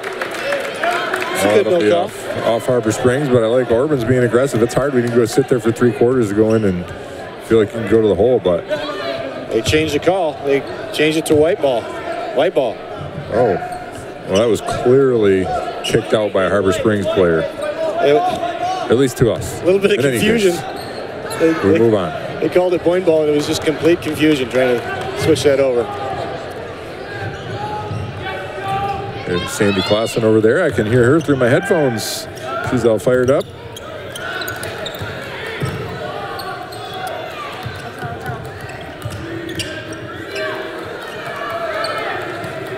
Last 30 seconds here. A lot of the bench players getting minutes for both sides. Getting a steal. And this isn't, you know, everybody just, most people call these junk minutes, right? But this is a chance for some of those kids that want to prove themselves to get out there and do some things. Absolutely. If you look at Coach Redmond, he's not sitting down doing nothing. He is watching, making sure those guys can ron the offense. Well, he wants them to execute what he had the starters executing, which is draining the clock. It's a lot more difficult than you would anticipate. That was a really nice finish by Orban. Third shot in the last 12 seconds, and he splits the defense and finger rolls that up off the board. Beautiful play. We're gonna get a look at this one here, guys. Well, and that's somebody, we were just saying that. The kid is trying to prove himself to get more minutes, and Stephen Orban's been coming off the bench a lot sooner lately. Not tonight, but in a lot of other games, he's been coming off the bench. In the Grayling game, he came off before he was in the first half. So he's a kid. He's a kid that can actually contribute good minutes here, and especially next year. He makes the three-point play, and that'll wrap it up. Point City victorious, 64-46. Great pull-away win by the Point City Ramblers. Very impressive. I didn't see that one coming. Yeah, I thought this was going to be right down to the wire. Good squad there, both Harbor Springs and Point City. There you go. Here's a good look. Yep, here's the. We're playing basketball trivia here. All right. Our replay didn't work, but we're going to go out to a commercial. We're going to hopefully talk to one of the players before the girls' game. So you're watching the Rambler Sports Network. We'll be back after this.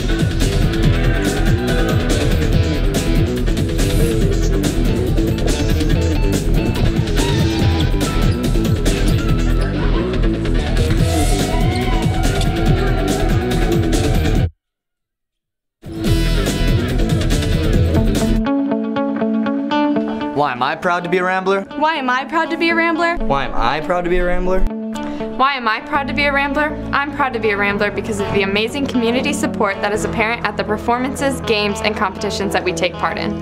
The support experience from friends, family, and the student body is very inspiring to me as a current athlete, and I know is something that motivates the Rambler performers and athletes of tomorrow. Thank you, Rambler fans. Keep it rolling. My name is Avery Stat. I run cross and track and play basketball here at Point City High School.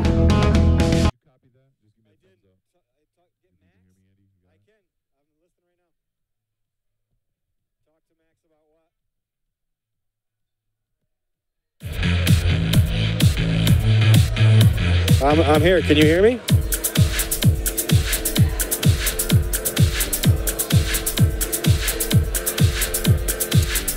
Okay, welcome back to the Rambler Sports Network, where boys Ramblers were victorious over Harbor Springs, and we are getting ready for the main event of our doubleheader, where the Lady Ramblers are going to take on the Lady Rams. And this is going to be a good matchup. Again, the girls are coming in third in the conference. Charlevoix and Elk Rapids sit at the top. Point City right there third, and really kind of settling into the program, buying into Julie Redmond's program, and it's starting to pay off big time as their offensive production has been taken off.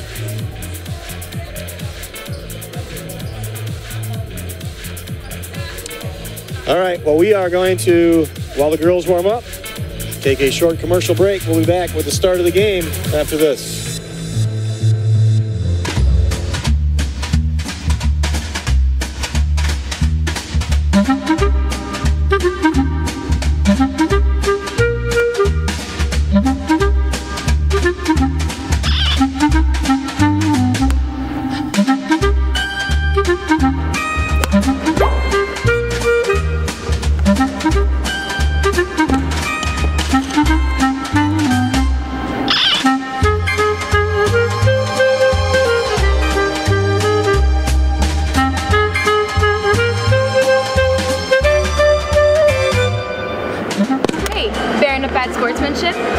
really matter if you win or lose. All that really matters is if you had fun with it. Right, Captain Roddy? OMG, you're so right, Captain Roddy. Using WNBA star Sue Wick's quote, I think sportsmanship is knowing that it is a game, that we are only as good as our opponents, and whether you win or lose, to always give 100%. Now come on, let's all go get some ice cream.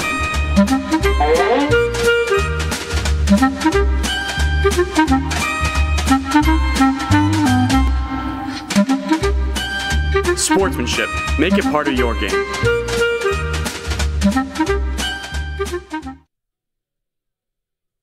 A crucial part to make the sports show work is to find just the right person for the host. So we thought we'd host auditions for that process to see what kind of talent we have. One on set. In 3, 2, 1. Audition, take 1.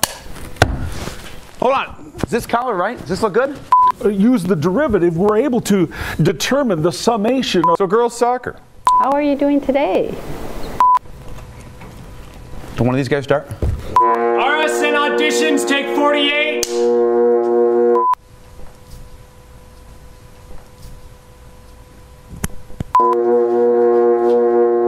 Hang on a second. Hey.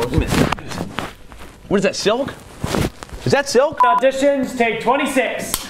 Auditions, that's what I'm here for. Survivor auditions, right? That's what these are? If you take in consideration your initial velocity. You can't wear shirts like this. They never have that many clothes on, so you just gotta go less. You gotta go less. Tree pose. You get fast breaks out of it. So what does this have to do with football? What color is that? Is that fuchsia? Okay. I am so ready. They're so ready for me on that show. I want to go. It'll be so much fun. Don't you think I could do it? Maybe in the next group of 100, we'll actually find something we can use. RSN auditions, take 106. Hang on, hold it. Makeup. Come on. A little in front. Oh. Yeah, that's good. Yeah. Right here. Taking it again, 107. Perfect. So as we all know, Jay and Tanner constantly holding hands in the hallway, at lunch, during classes. Both wear number 10, both captains of their basketball teams. The question was, how does that work when they practice? All right, here we go. 2-line chest passes. Hands, feet, and eyes on every catch. Go. Hop to it. That's it. Snap the ball. Good. Good. Nice job. Nice. Nice job. Eyes up, Jen. Eyes up. Go crossover. First group. Go. Good. That's it. That's it. Good. Hands up, butts down, and slide. And back. Shot. Lock it up. Back in the stance, good. Slide. And back. Charge. Good, back in the stance. And good.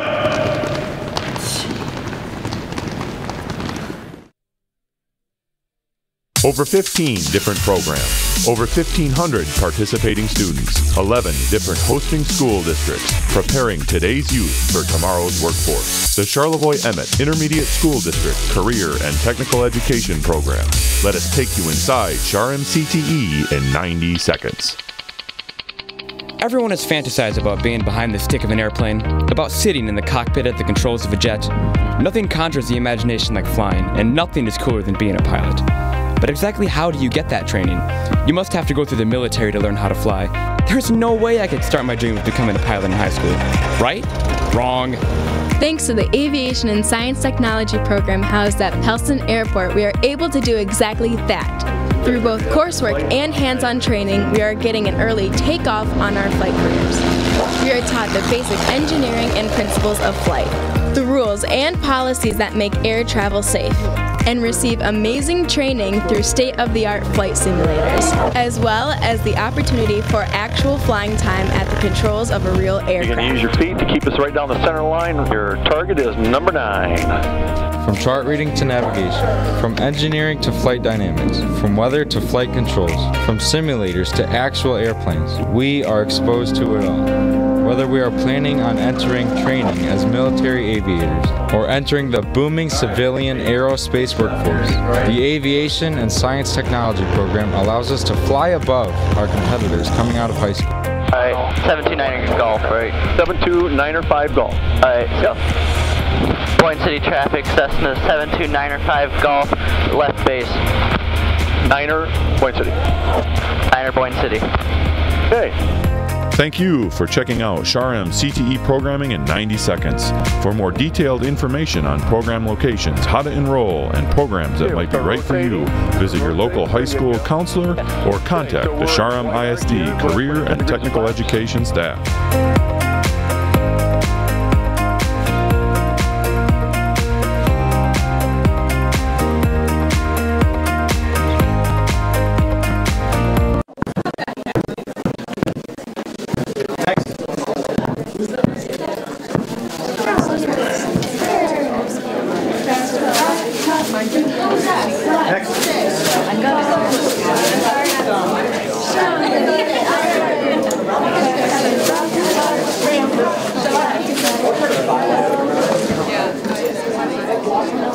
Next.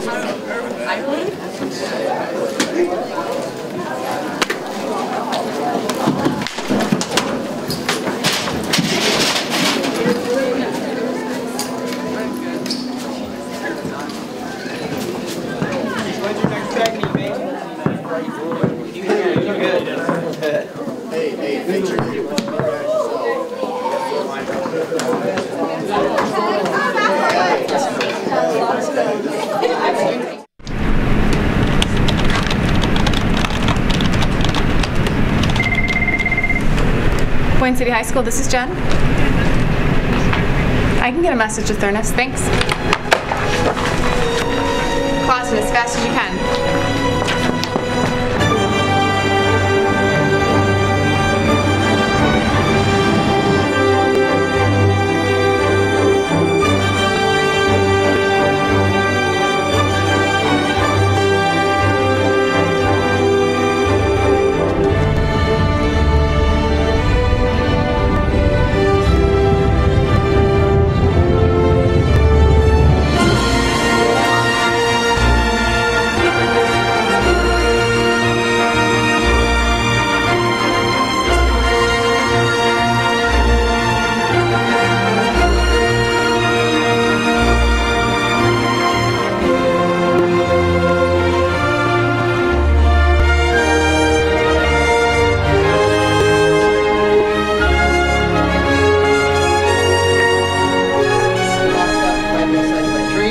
-2 plus. It's told to bring this to Thurnis. All right. Thurnis, up here. Paper. Please take this back to Jen. Thank you.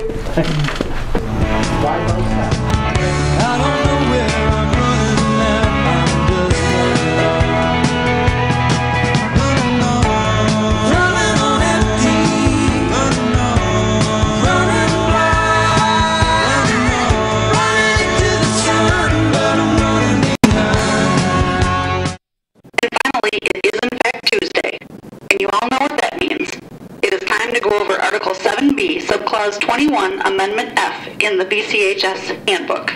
Dress code. Okay, you know the drill, guys. Dress code check. Everybody up. Okay, okay, okay. Kind of pushing a little bit. To the office now! Dress code, Pam. Blatant. Not more than 2 fingers, not below the fingertips, and way too much of this. Let's have a look.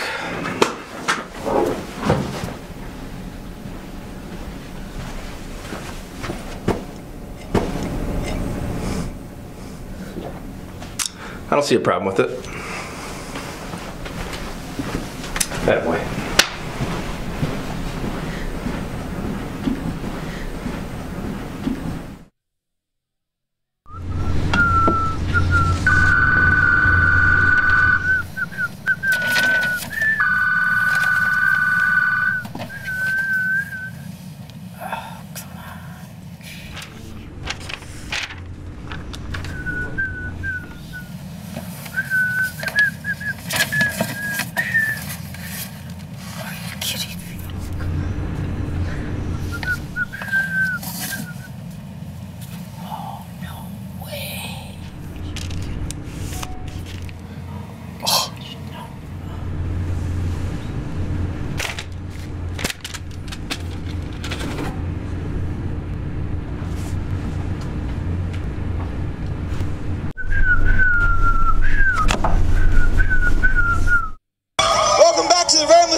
boys, we're waiting outside the auditorium doors for our star player to start his championship match.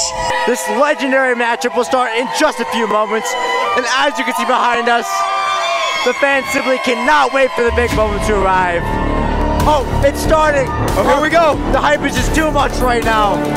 It's 2 minutes in, and Jelly has 3 deaths and no kills. Things are not looking good, folks. Yeah, it's gonna take a lot to come around from this one. Oh, Jelly just got his first kill. Oh, Things are looking up. Yes, here, hold this, I gotta go. Is that the basketball coach that just walked in?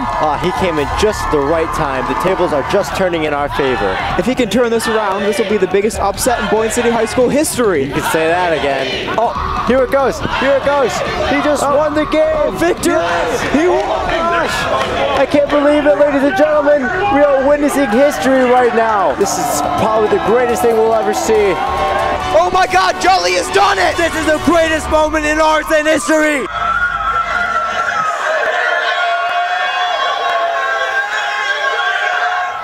Absolutely ridiculous.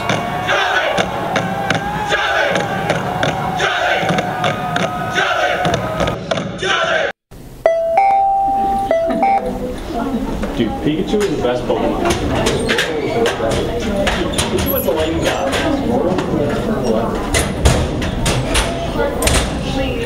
Yeah.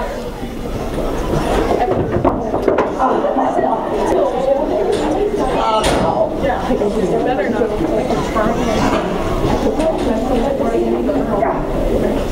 Ow! Oh, it hurts so bad. Ow!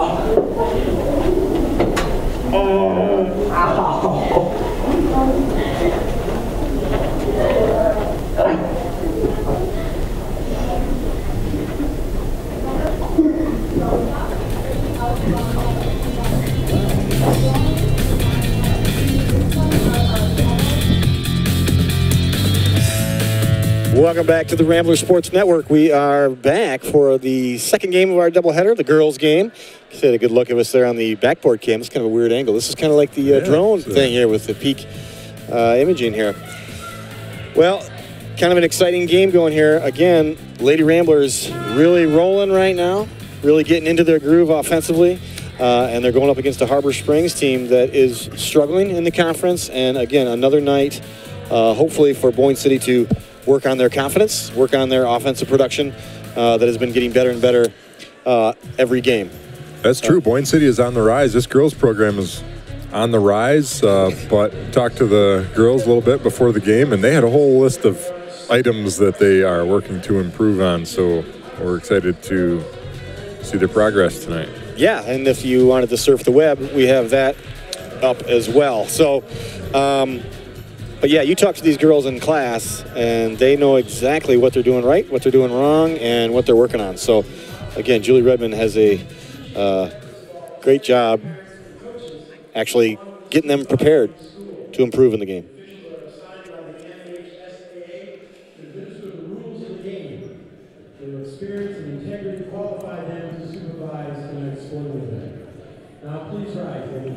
All right, we are going to stay quiet for the national anthem.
again, we get to see the unveiling of the pink girl jerseys.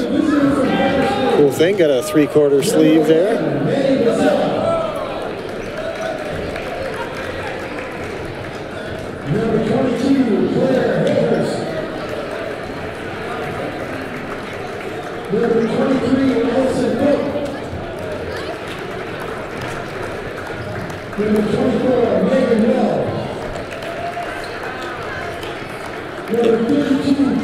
All right, Harbor Springs team. We're going to get starters here from Fritchie here in a second, but one of the players to watch, number 11, Maddie Bazilla, a tremendous point guard in the conference. Is going to be a matchup problem for Boyne City. Of course, I don't think she's played against the Nobles very long, but Maddie Bazilla, very, very tough point guard and very quick, good shooter, very, very good at passing. So that's a good matchup tonight to see who's on her.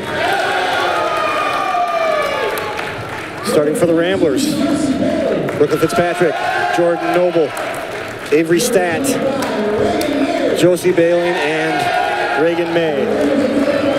Again, every one of these girls can score. Much like the boys team, they have a lot of weapons out there.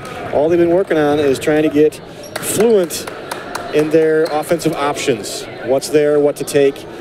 Defensively, they've been doing a great job, high energy defense, but obviously always working on the offense of production. The Harbor Springs Rams this evening will start number 11, Maddie Bazilla, number 22, Claire Hayhurst, freshman, number 23, Allison Fout, number 24, Megan Wells, and number 32, Clara Pater. Yeah, like I said, again, Maddie Bazilla, senior this year, just a tremendous point guard. And you'll see here shortly, once she gets the ball in her hands, how exceptional she is. Josie Baling get the tip, and Harbor Springs gets that odd tip. And here's Bazilla right now. Drive, and good defense by Jordan Noble, who drew the defensive assignment on her. I think that's going to be an awesome matchup speed-wise. Yeah, that's going to be a fun one for sure. Yeah, and Jordan is a great defender. And Jordan Noble wins the first battle. He turns it into a tie-up, and the jump ball goes to Boyne City because Harbor Springs controlled the tip.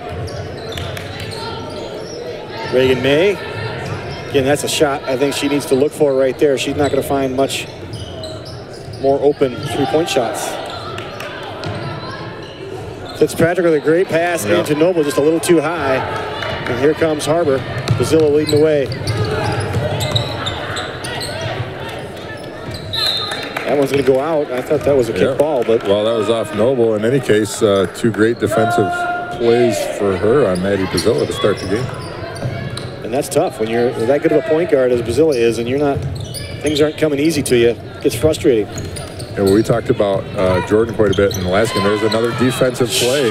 3 plays on 2 possessions. But she can do this all night. Yeah. She's in got a motor. kind of shape where she can keep this up. Tremendous soccer player, constantly running and playing defense and offense and soccer. So this is kind of an easy game for her to keep moving. Well, there's the flex cut. Maddie Fitz, a little bit long, a little bit left on the shot. But Boyne's offense is going to have to keep up if we're going to get the great defensive effort we've seen already out of the Ramblers. Their offense is going to have to do its part. Look at this matchup. This is fantastic. Way to move her feet, Jordan Noble. And they're going to call her on the block there. I thought it was great watching those feet move, but it's a little too much contact. That's her first foul. And again, that's another one you got to watch with Jordan getting into foul trouble against Bazilla. Good defense here out of bounds. Fitzpatrick knocks that one away. Harbor picks it up.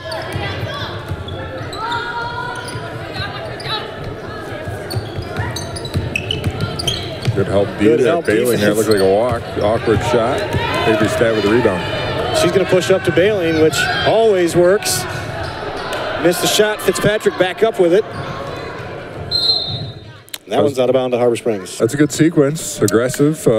And like you said, Baling can handle that pass on the run, turn, shoot, and Fitz to follow up. So we'll take that shot all day long. Well, that's 3 good attempts offensively for Boyne that haven't gone down, and I agree with you. They got to get some offensive output here for all the defensive input.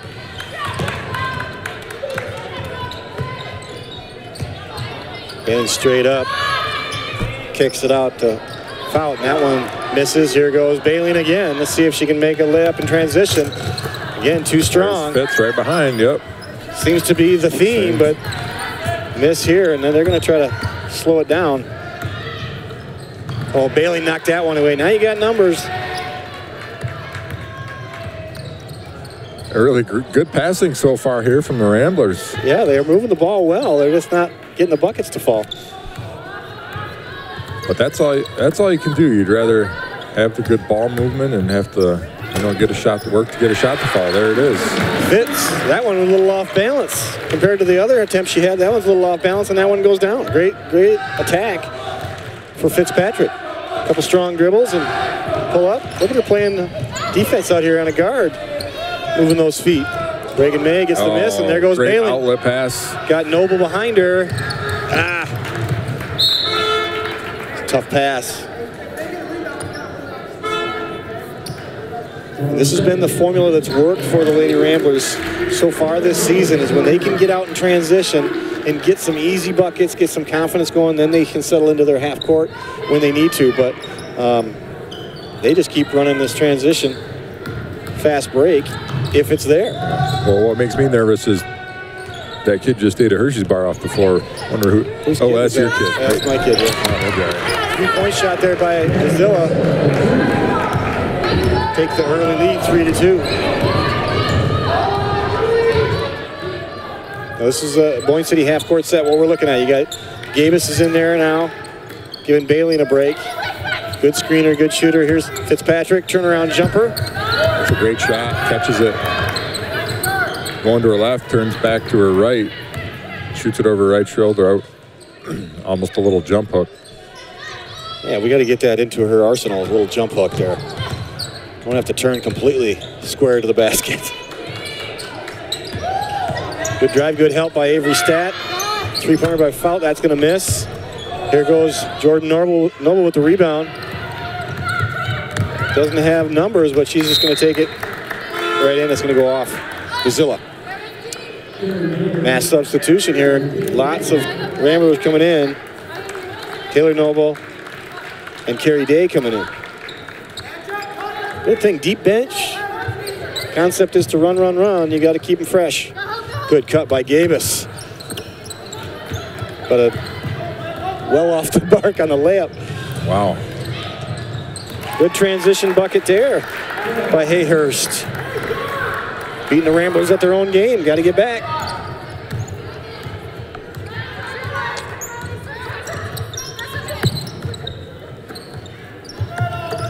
Just a neat little psychological work here the Ramblers do. Get that ball in the basket. Change the perspective a little bit. Oh, good cut. Yeah, you got to get a couple to fall just to open up the rim in your mind. Bailey quickly checking back in for Fitzpatrick.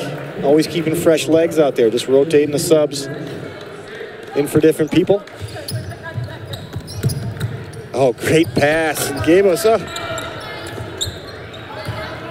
We have seen that same shot about 5 times tonight, haven't we? Defensive pressure by Carrie Day forces a travel. Let's see if the Ramblers can get one of these easy buckets to go down. Maybe they need a 3-pointer or something to go down first for the easy. Yeah, I was just going to say, all these shots have been right in the paint, too. Been all good shots. They're getting good shots out of their offense. There's Carrie Day. Carrie Day, yeah. Sneaks inside. Got a layup to go down. And that post player gave us Fitzpatrick, sometimes Bailey, flashing across the middle has been open every time. They're not fronting that cutter. Yep.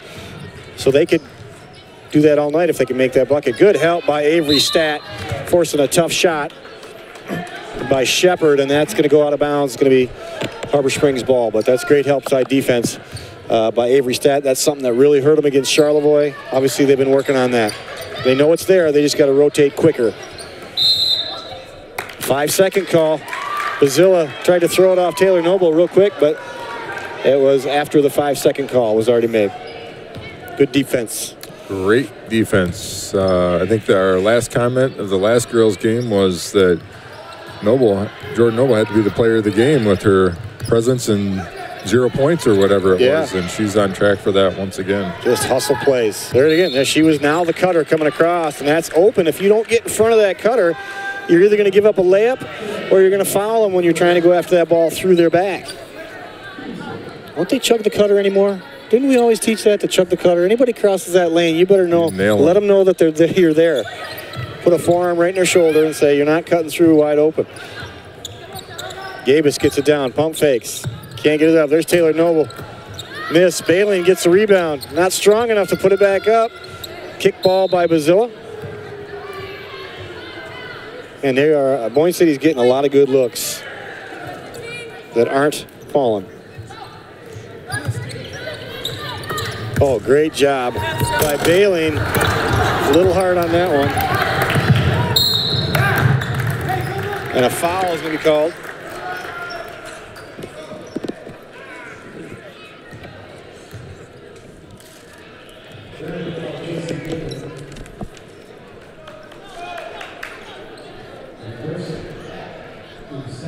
Foul, yeah, that was on Josie Bailey. Only her first foul. A lot of action here, and it's still only 5-4. Harbor Springs up by 1. And the difference has been that three-pointer by Bazilla. And they just double-teamed Bazilla right there on the inbounds and got a turnover. Gabus runs the floor and gets a layup. Take the lead 6-5, and we're going to have a timeout there by Mike Vandermus. And yeah, that was a beautiful pass. Wants to talk that over. That was a great pass and catch. Kaylin Gabos. Well, I think the pink uniforms are working a little bit. The energy's been pretty high defensively, the Ramblers. You see the pink spattered around right there in the Rambler Rowdies.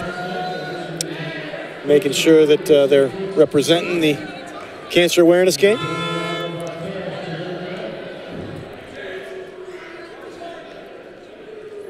Well, so far, being able to hold Bazilla low on the offensive production is kind of slowing down Harbor Springs. It's so valuable to have defenders that really take their job seriously. And we talked about this with the Traverse City St. Francis boys coach, what a weapon it was for him to have great guard play. Yeah. And we've seen that really from Boyne tonight, being able to take some of that away from Harbor Springs has sort of paralyzed their offense a little bit. Look at this. This is what I'm talking about right here. Maddie Bazilla is one of the best point guards in the conference, if not the best, and most teams don't have anybody quick enough to stay with her. Boyne City's got at least 2 in the Noble twins. Yep, 2 in the same. Look at here. Look at this out of bounds play. Look at how they're doubling Bazilla. Give it to somebody else. You're going to force bad passes. Look at this. Look at Bailey. Threw it off her leg. That's a great play. Oh. Threw it right off her leg right there. I'm not sure about that. Boyne ball. She did, but the ref says she stepped on the line. I didn't see that. But. Yeah, that was a great play by Bailey. But again, forced a bad pass because Bazilla didn't get it. Okay. Well, here now you got Taylor Noble on her, and watch the quickness of Taylor Noble working against Bazilla. Yeah, she squeezes right between Bazilla and the screen even. I mean, they can't even get her free, so. And I don't think she should even help off of her. Look at this. Bazilla is a great ball handler and as quick as they come. Oh, good job, Avery Stat coming down from the guard position to get the help on the rebound there. Oh man. What a great run by Josie Bailey to get open under there and a great pass. And I think she got away with a travel, but that might just kind of equal out that play down here where she threw it off Harbor Springs' leg and it went their way. So, way to run the floor for Josie Bailey. There's Bazilla, little step aside 3. Rebound. Shepard misses it. Shepard gets her own rebound.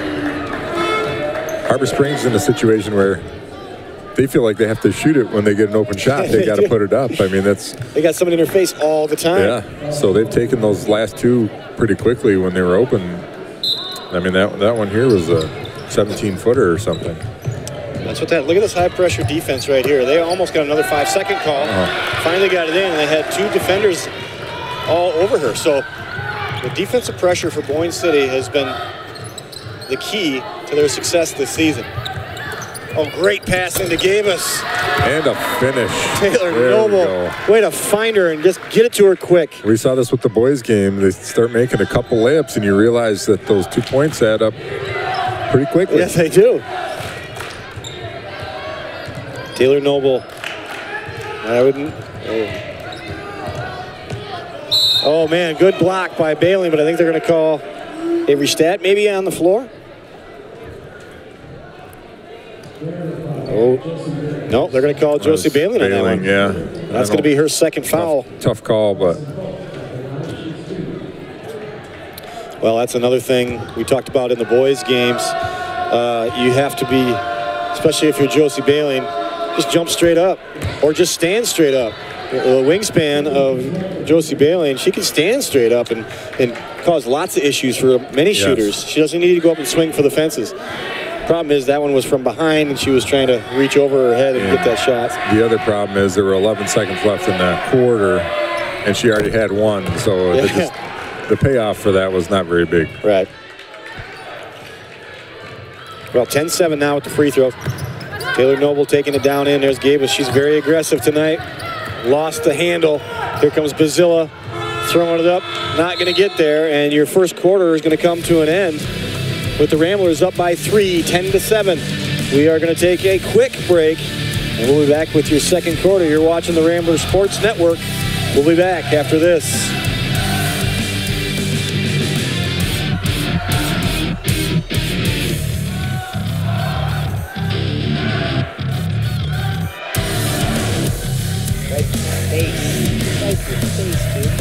I'm waking up to ash and dust. I wipe my brow and I sweat my rust. I'm breathing in the chemicals. I'm waking up. I feel it in my bones and I'm doing. Hello? What up, Color? Hold up, I gotta finish something. Welcome to the new age, to the new age. Welcome to Talk the to me. new age, to the new age.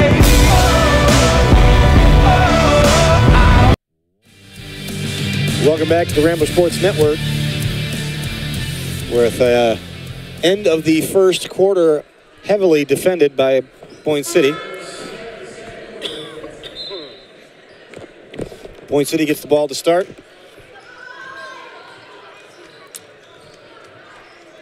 With a 3-point lead, Boyne's defense has been solid and consistent. Their offense sparked here at the end of the first quarter.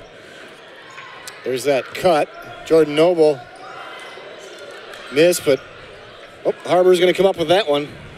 Got to squeeze the melon. Oh. Boyne City back on defense. And Jordan Noble back on Bazilla. Trying to go to that pick and roll. Good help. Great help by Fitzpatrick. Man, good help. And Gabos was trying to recover. Did a good job of recovering. I thought she kind of gave her a little push there, but even if she didn't get back, you had Fitzpatrick there protecting the block. And Gabos helps her up. Good sportsmanship. Good sportsmanship. MHSA. There's that cut. They're starting to take that cutter on. You see that? It was a little better.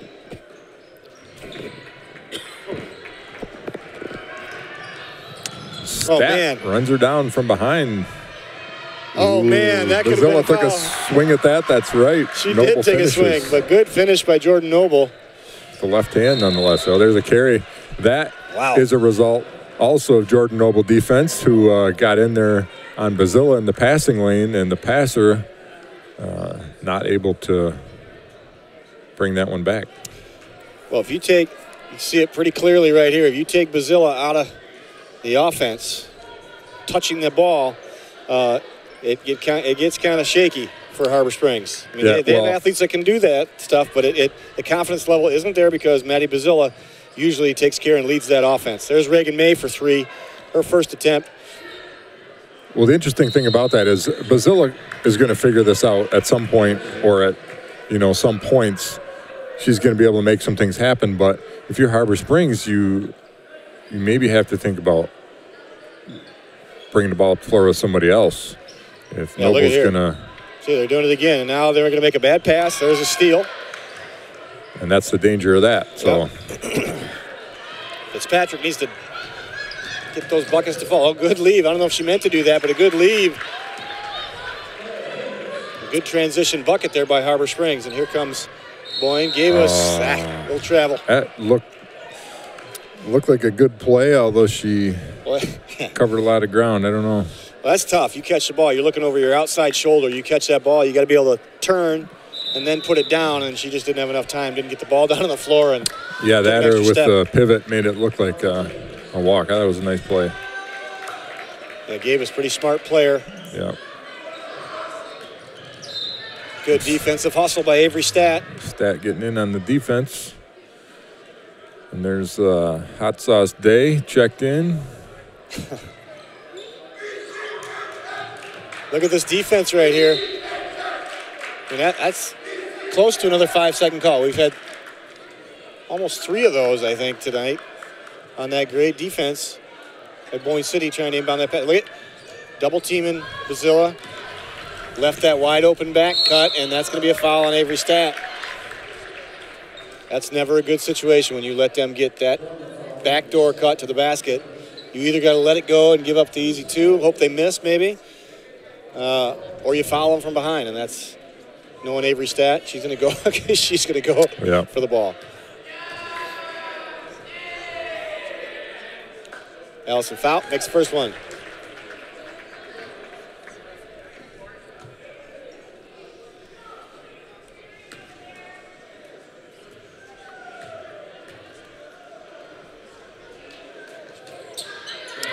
Drops them both. Cut the lead to 1.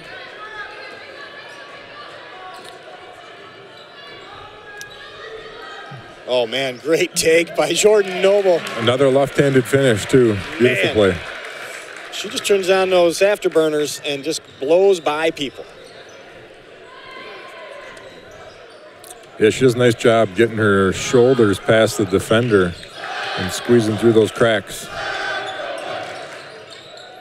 So Jordan Noble on Bazilla right here. I mean, that burst of speed, most teams, that would be a layup for Bazilla. She's letting her get across half court, but checking her up right there.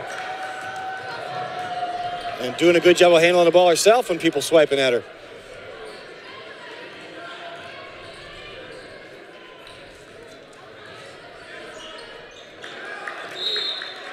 It's going to be Harbor Springs ball off the feet of Reagan May.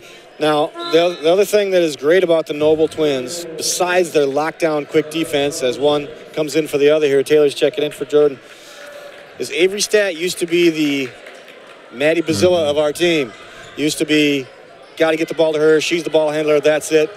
And now you have both Nobles that can handle the ball, play defense on their point guards, and it frees up Avery Stat to be more of a cutter, a shooter, a mid-range jumper, just kind of do everything. So she doesn't have to be stuck out there bringing the ball up every time. Well, and you don't get stuck in a situation like Harbor Springs is in right now with Bazilla struggling to take care of the ball or bring the ball up and having nobody else to turn to.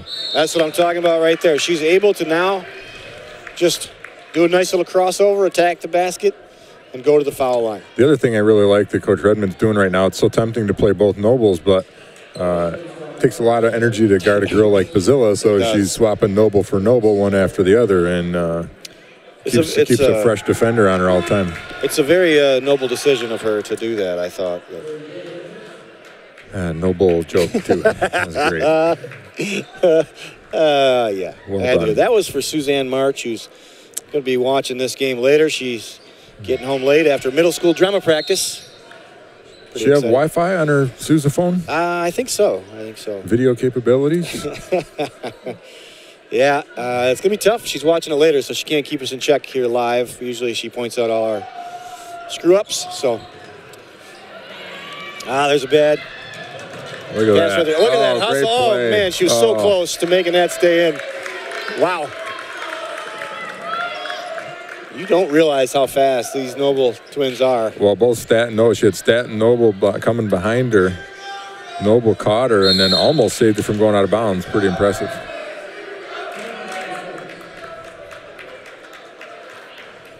Well, timeout, Boyne City up by 4.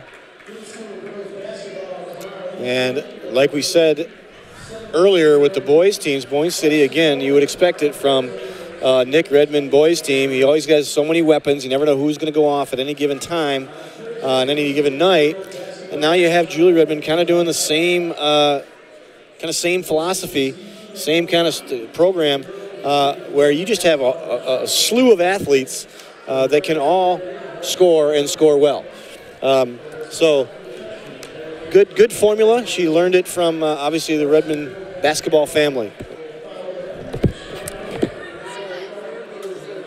Well, Boyne's got the last 3 points of that quarter, or of the last few minutes here, taking a 4-point lead. This game just feels close all the way through. I'll be curious here if Harbor makes any changes, bringing the ball up the floor or trying to get Bazzilla open here. See if they try and get her a shot out of this baseline out of bounds. There she's going to the corner. Fitzpatrick help. Stat gets her hand on it, and Noble's gone. She's going to have to get some follow here. Oh, there's Molly Day coming right down with the forearm. Man, I'm surprised that didn't get called. Both Days out on the court right now. That one gets picked by Bazzilla, and they're all going to grab onto that. All those Day kids, they're nice play kids, but they're not shy about fouling or shooting. So they are completely 100% polite until you get them into a game, and then it's very smile. I'm going to kick your butt smile. They get that from their parents. I love it. See them both being the same way. Yeah, I love it. Chuck and Debbie with 25 wonderful children. 25, they get rid of some? Taylor Noble right down Main Street with the high floater off the glass. 17-11. Boyne City pulling away here. Trying to get some breathing room. Yeah, biggest lead of the night, and 6 points feels like a mile. It does. Kind of same thing in the boys' game. It's just a very close game, and you get any breathing room. And there's a great no call, I thought. Brooklyn Fitzpatrick trying to help Bazzilla up. Man, she just ran into a wall called Brooklyn. Well, it was the second time we've seen Rambler trying to help up the competition. Yeah, very good sports. MHSAA would be proud because nothing beats good sportsmanship. A great time in sports is when your team puts it all together. But it's not just about how you execute as an athlete, it's also about how you execute as a person. It's showing good reflexes and respect. It's showing confidence and character, skillfulness and sportsmanship. That's a great game. Nothing beats good sportsmanship. A message from the MHSAA promoting the value of educational athletics. And they almost caused another 5-second call right there, but they still got a turnover. They're forcing a bad pass. Of course, they had one of their own. Down. Jeez. This is up and down the floor here. Very exciting to watch. A lot of speed out on the floor. And there's Avery Stat going in and taking the contact and getting the bucket. Really a great, smart play. Wow, you can see her using their body on that one. We always tell kids that. Yeah, this is not a finesse play, but a great basketball play. Watch right here. She got the defender. You can see her going into the defender. Whoops. Lost my marker there. Going into the defender with her left shoulder. And then, sorry guys. She goes into the defender and then shoots the ball. Instead of doing that all in the same motion, it's two separate motions, enables her to draw the contact and then finish. Great play. Avery made the free throw for the three-point play, and then they just forced a bad pass down here for Harbor Springs, and they get the ball back, 21-11. This team is starting to put things together, and two things stand out to me. One is that Boyne is very aware of the help defense on Bazzilla, and it's very easy to forget an assignment. There's a Taylor Noble with a great right-hand layup. It's very easy to miss those assignments occasionally. Boyne's been very consistent about their help defense on Bazzilla. And the other thing that they've done religiously, their guards are running Bazzilla down from the back. Mm-hmm. They are running her down every time, and she's got to know at this point that they're not going to let her dribble up the floor. But in any case, two things that Boyne's done very well tonight. Yeah, and Bazzilla, you can tell, is a little rattled. She's not used to this much speed. There's just going to be a three-point attempt here. She was happy to get a wide-open look right there. A lot of contact. The girls getting to play with contact tonight. There's a great box out by Carrie Day, who opens things up for boxing out breast cancer tonight. Avery Stat going the length of the floor. Oh, made a tough pass down there out of that corner. Sound like a jammed finger, didn't it? That sound, oh boy. Well, we got a break in the action here. We want to let you guys know that Cliff McGinnity is running the show in the truck right now. So, pretty proud of him. We had a lot of people out. Yeah. Cliff, you still in there, buddy? How's the temperature in the truck right now? They are outside in the production truck, and it's got to be what, negative 105 outside right now. So, Cliff, how's the heat out there? Burning the paper towels and the seat covers, huh? Stay warm. Nice job by Avery Stat with the putback, and then the flying Walenza twin their routine where she flipped over the defense.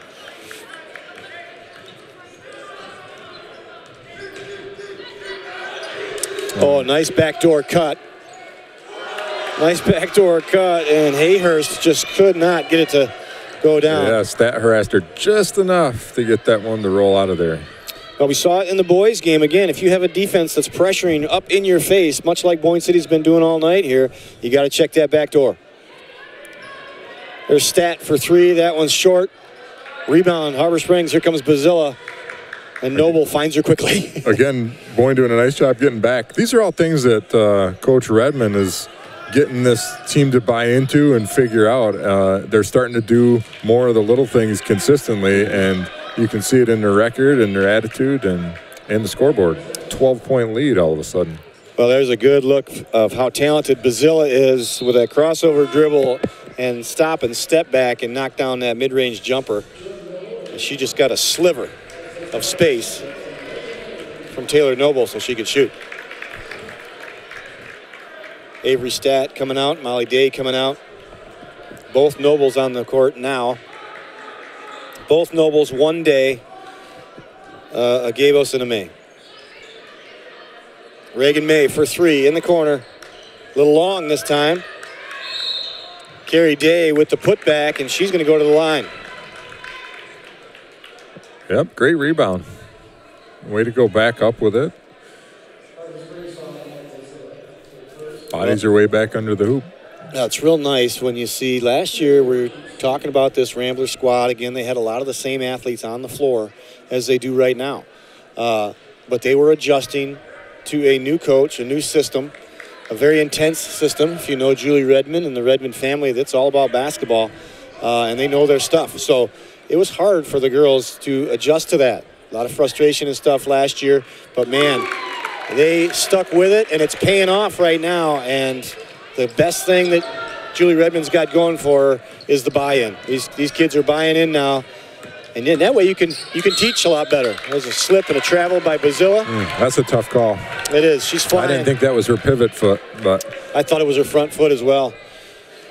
But these girls are buying in, and as talking with her a week ago, you can be a little tougher now. You can harp on them a little bit more, push them a little bit more in practice because they're bought in. They're no longer questioning what she's doing and think she's crazy. They now have bought in, and this is a season for big improvement. Well, it's good for the little kids to see the big kids having success. It makes it look more fun, makes it look more doable, and so, you know, a good season like this can help grow a program.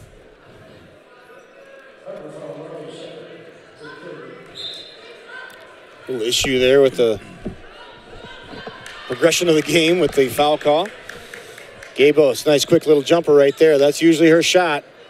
That was halfway down. Jordan Noble, good full court defense. Bazilla with Day on her now. Day, yeah. She's not going to just stand back there and watch her. She's going to go in there and swipe at that ball. Now let's see. Oh, great seal by Fout right there. Yeah, trying to take advantage of Noble behind her. Uh-oh. And that's going to be a foul on Carrie Day. And Bazilla's going to go to the line and shoot three. And instantly when that foul happened,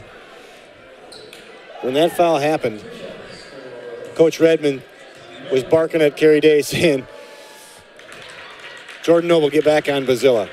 Or Taylor Noble. Yeah, I wondered if that was just an oversight as far as who's guarding who, or if that was a switch. I didn't see a switch there, but. Yeah, for some reason, Kerry Day was lined up on Bazilla. Even with both Nobles in the game, I don't think that was part of the plan. Yeah.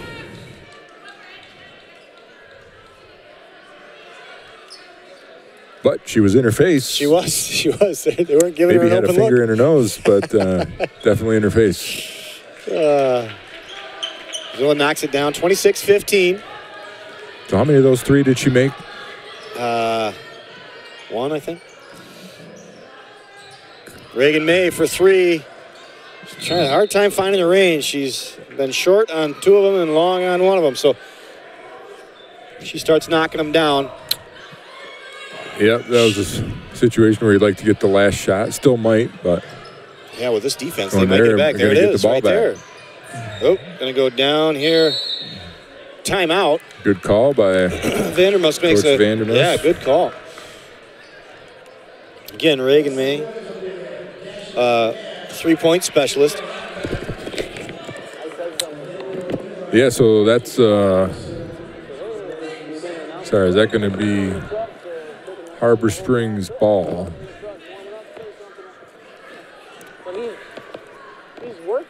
So I keep this double-digit lead into halftime here. Play good defense for a minute.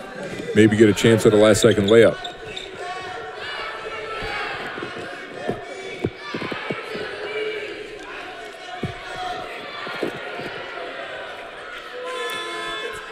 So Boyne will have their defensive unit out there. Day, May, Noble, and Gabos to snuff out this possession. There's a tip by Taylor Noble. Back to Harbor Springs. Well, 16 seconds, and much like the girls team did during the boys game, the boys team is going to do a dash for cash for the cancer awareness. Running around trying to get as much cash as they can during halftime. Okay. Bazilla. Oh. Man, that looked like a double dribble. Sure did. I was looking at Taylor making Bazilla turn on the dribble. Time's going to expire. That was a good look there. Sure was. By Allison Fout. Well, it's the end of your first half. Boyne City up 26-15. Fantastic defensive effort by the Lady Ramblers so far. We are going to take a break, and we will be back with your second half. You're watching the Rambler Sports Network. We'll be back after this.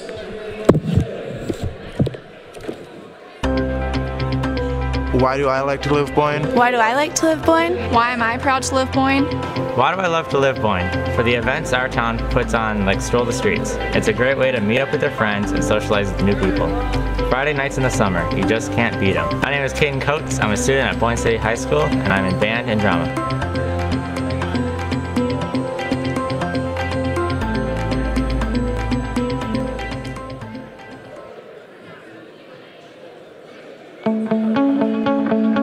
Why am I proud to be a Rambler? Why am I proud to be a Rambler? Why am I proud to be a Rambler?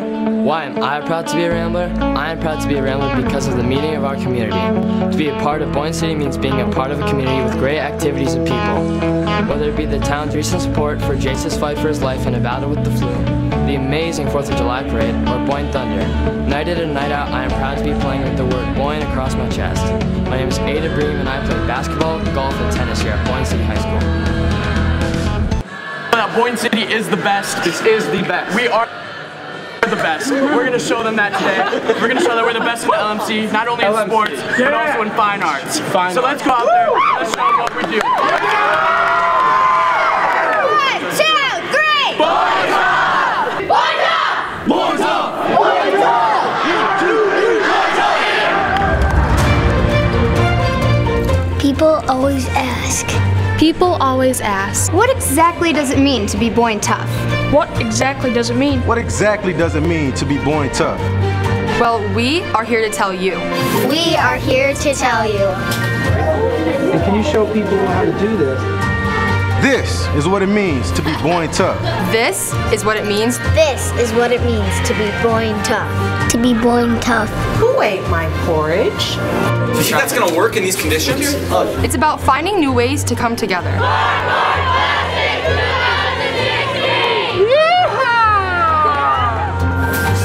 It's about striving for academic excellence and success in the classroom. The temperature is 35.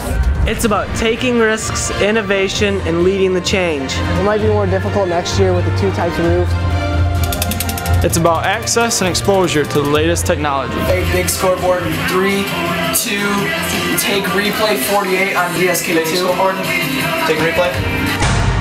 It's about taking school pride and school spirit beyond the ordinary. As the fans are starting the field once again, and just like 2001, we're going to the state semifinals. It's about being a part of a culture of winning and sportsmanship. 2 seconds left. 2 seconds left. It's over. It wins. 55-48. It's going to semifinals in the Brisbane Arena. It's about a higher level of creative inspiration and education. Creative inspiration and education.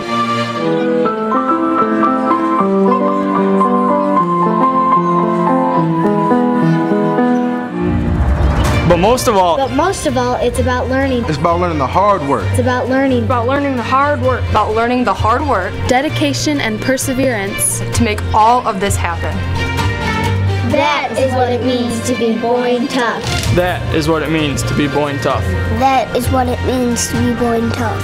That is what it means to be born tough. And I am proud to be born tough. To be born tough. Be proud to be born tough. And I am proud to be born tough. And I am proud. I am proud. And proud to be born tough. I am proud to be born tough. And I am proud to be born tough. We are all born tough.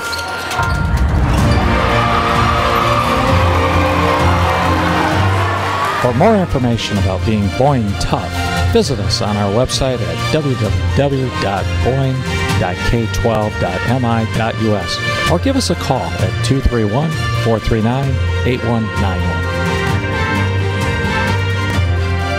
Over 15 different programs, over 1,500 participating students, 11 different hosting school districts, preparing today's youth for tomorrow's workforce. The Charlevoix-Emmett Intermediate School District Career and Technical Education Program. Let us take you inside Charm CTE in 90 seconds.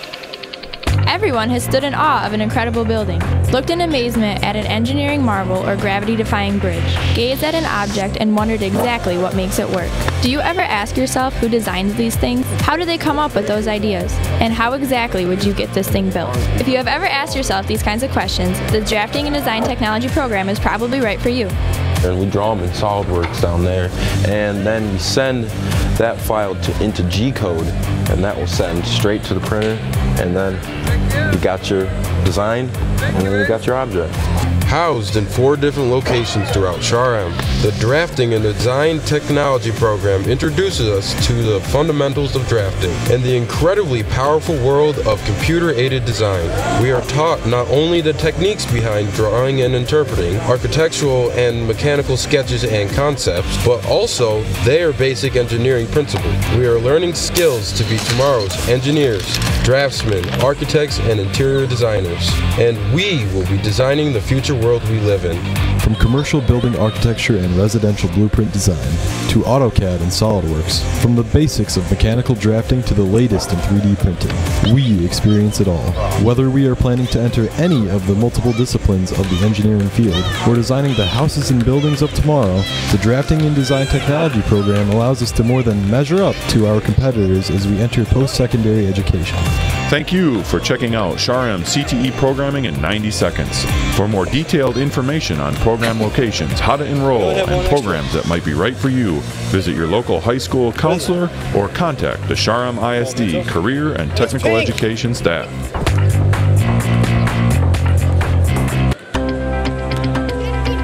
Why am I proud to be a Rambler? Why am I proud to be a Rambler? Why am I proud to be a Rambler? Why am I proud to be a Rambler? I'm proud to be a Rambler because of the endless community support the school receives. Whether it be a Friday night in the stands at a football game or a Friday night in the bleachers at a basketball game, the community shows endless support for this school. My name is Max Fonda, and I play football and basketball here at Boyne City High School. Okay, sounds good. We got headset 3. Okay. Welcome back to the Rambler Sports Network, where Boyne City has had a defensively dominant first half, up 26-15, starting to figure out their offense a little bit, and exciting halftime festivities with the boys doing their dash for cash. So, good job for the Lady Ramblers building their confidence, and again, real tough for Harbor Springs and Maddie Bazilla to get anything going. Kind of scrappy, but they are having a hard time getting their offensive production working against the defense of the Ramblers. This feels a lot like the first game where we just expected a battle all the way through, and somehow Boyne's pulled out to an 11-point lead. The boys took a little bit longer to get to that point. The girls did it in the first half. But, again, an impressive effort, and the difference really has been Boyne's defense and finishing in the second quarter. Well, we've said it many, many times watching these girls play. That hustle, you said it earlier in the boys' game, that hustle always works, right? If your offense isn't working, you're not getting points on the board, man, if you hustle and play high-energy defense, high-energy offense, it will come. And that's what the girls have been doing. Yeah, you said it. They figured it out a little bit quicker than the boys tonight. And it's turned into a lot of points, and they're starting to extend their lead here a little bit. Mm-hmm. Still not flowing well offensively as they want to be, but they are getting a lot of putbacks, a lot of transition points, and doing a great job with their hustle plays. Well, we have not seen a lot of the girls' games this year, but I would imagine the vast majority of them, the Ramblers have not put up 26 points in the first half. Right, yeah, this is again, a high offensive output for the Lady Ramblers at 26 points. So, well, I also don't know how many points Bazilla's got. She got an early 3 and maybe a couple buckets and a couple free throws. So I'm pretty sure under 10 points so far. But with the ball pressure, I mean, she's had difficulty distributing to her teammates. So, yeah, that's normally she is dribble, drive, and kick out to one of her teammates that just knows where to be and to make a layup on the block. But if she can't get around the girl that's guarding her, then she's going to have a hard time having that defense adjust. So great lockdown defense by both Nobles tonight on Maddie Bazilla. Neither one of them's even sweating yet. Yeah, exactly. There's a good idea. You guys can see what we got going right here. With you thought we were just calmly broadcasting a game. We have kids galore hanging out here. We got Drew is on. Do it all. Drew is on the third headset. Drew, can you hear us? Oh, well, I don't think your headset's on, so we can't hear you. But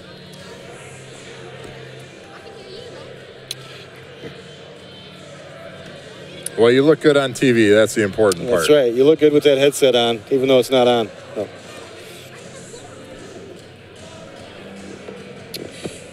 No. Yeah. Again, we have Cliff McGinnity is in the truck alone, basically, and we got to tell you how tough that is. Normally, there's about 5 people in that truck running the replays and camera angles. Randy Calcaterra had to go to JV basketball practice right now. We lost again. We told you in the boys' game we lost 3 or 4 people for drama practice. So Cliff McGinnity is in there doing it by himself. So he's spinning all the plates right now, as many as he can, and it's amazing that this is still so impressive. Clifford, who's in the truck with you? He's totally alone by in the truck. himself. Yeah. You want us to send Drew and Logan Sobleski in there and help you out? They could push a lot of buttons and screw stuff up for you, I'm sure. That's all you need. They can definitely push your buttons. Yeah. All right, Harbor Springs again, having a hard time getting that ball in, but look at that transition. Once you get it past that first wave of that press, they have a good layup situation, but then they got a 3-second call.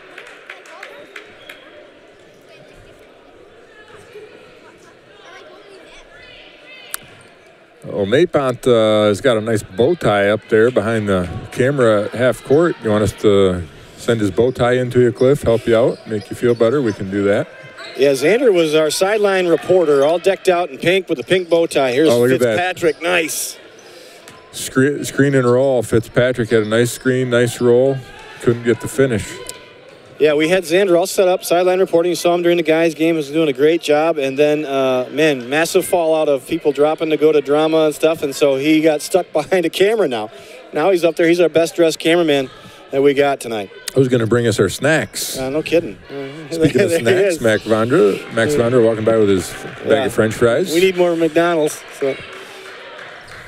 Well, bleeding it down to a 9-point lead here for the Ramblers just a minute into this third quarter. A good screen and roll by Josie Balin and missed that layup, but man, she could just totally dominate with that play right there by screening and rolling or screening and slipping.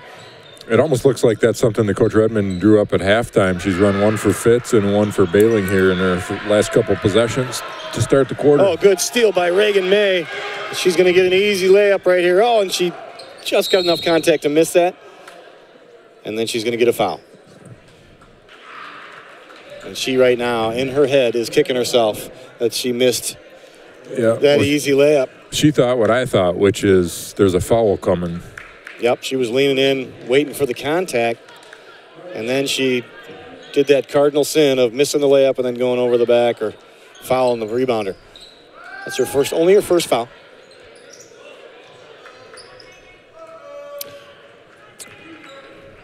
Well, all's good, don't worry. We're trying to tell Cliff that he's trying to do replays and do all this stuff, and he's alone in the truck, so. And if you've seen what goes on in the truck, there are a lot of buttons and a lot of screens and a lot of empty chairs right now. So I feel bad for you, Cliff. You're doing a great job. No worries. There's Josie Bailing with a good attack and foul, and she's going to go to the line to shoot too. You should have gone to drama practice, Cliff. That's right. That's right.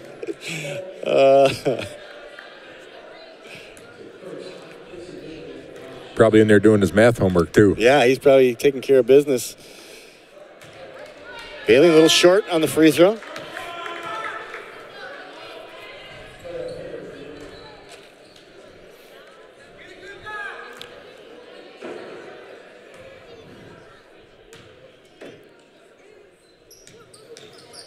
Still a little short. Fitzpatrick with the putback, and that one is short. She was in a lot of traffic right there, trying to stay above it. Couldn't get the oomph. Well, they're getting the ball to the rim tonight, though. I mean, they haven't gotten a lot of shots to fall. Well, not as many as they'd like, anyway. But they're getting shots. Yeah, I'm just glad that. Oh, look at that presence of Bailing. She swatted that one on the way down, and then she took off. She was ready for the outlet. Yeah. That is the mentality of Josie Bailing, and that's exactly where they need her. Just be a goaltender, and then take off running.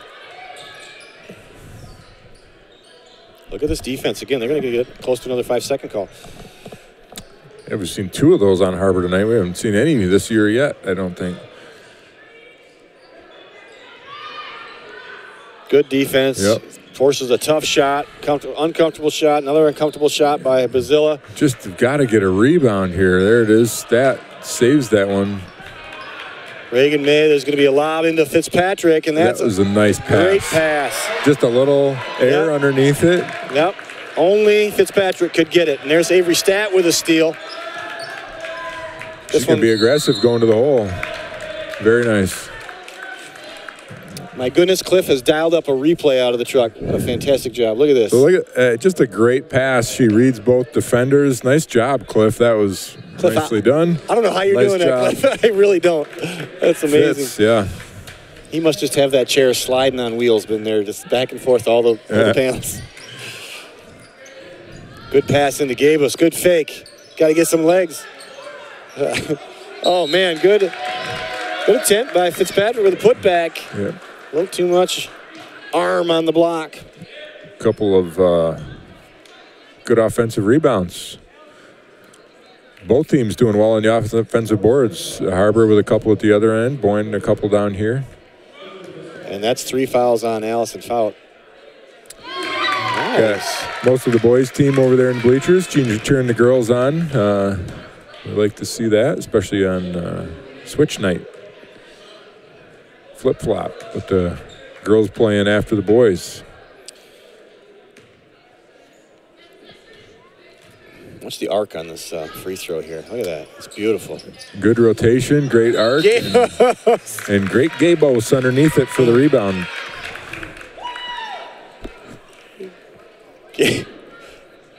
Gabos got the rebound. I think she was fouled mainly by Brooklyn Fitzpatrick, but they gave that foul to Harbor Springs. Gabos, nice job. There's that screen and just screen and open. She's come a long way the last year or so, and one thing she's doing so much more smoothly is catch and shoot. She's not second guessing it and stutter stepping. She's just going back with a shot. That's one thing that I noticed for watching years and years of girls basketball or coaching girls basketball is to try to get that shot off quickly. A lot of girls, because they don't have the strength, will get into the habit of sliding that front foot forward and doing that kind of slide forward to get some momentum going to the shot. But all these girls square their feet up, especially Caitlin Gabos. She slides or gets her feet square as soon as she catches and it goes up. Good spin there by Faut. That was a beautiful drive. And they got to be careful. Again, Faut has 3 fouls on her, and she's one of the other main scoring players for Harbor Springs besides Bazilla. Molly Day into the paint. Miss, gets tipped out to Stat. Nothing there. Passes to Fitzpatrick, and that's a foul on Bazilla.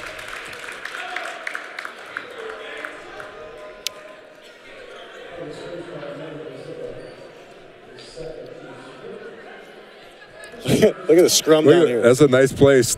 Stat just, when you saw it, she just kind of pivots right here. Pivots around, underhands the ball to Fitz, and great job, Cliff. I am impressed with every replay that Cliff throws at us because I know how hard it is to do that right, Cliff, if you're just sitting there alone. I'm going to request one on the fly here coming up, so be ready. Cliff, can we get some stats too? And some snacks. Snacks, yeah. I bet. We need some for you. I can send some snacks out with Drew. So. Clifford was very politely declined our request. Yeah, said we were crazy. You couldn't hear that, but polite and talented. Good hustle by Bazilla, sliding right into the base of the rim. The Rowdies, what's left of them. Clifford doesn't boss us around as much as Kelk does either. It's kind of quiet and relaxed, subtle, isn't it? Yeah. I feel very at ease right now. I think I'm at my best right now because I don't have Kelk in my ear barking. Bailing going strong to the rim, and she's going to get the bucket and the foul. Well, Hayhurst was a little confused about the foul call, but she also might have been confused about how that shot went in. Yeah, that's some strength by Bailing. And again, these girls are doing all they can for Harbor Springs, trying to defend. And Fitzpatrick goes out, and in comes a fresh Josie Bailing, who gets the ball and just takes it right to the rack.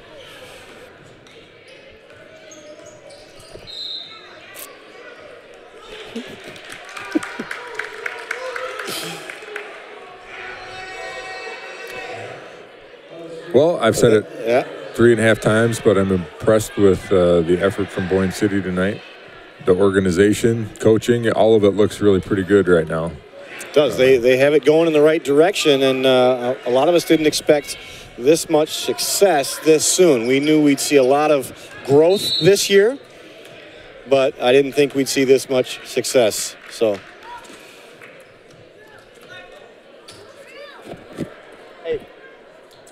Snow day. John.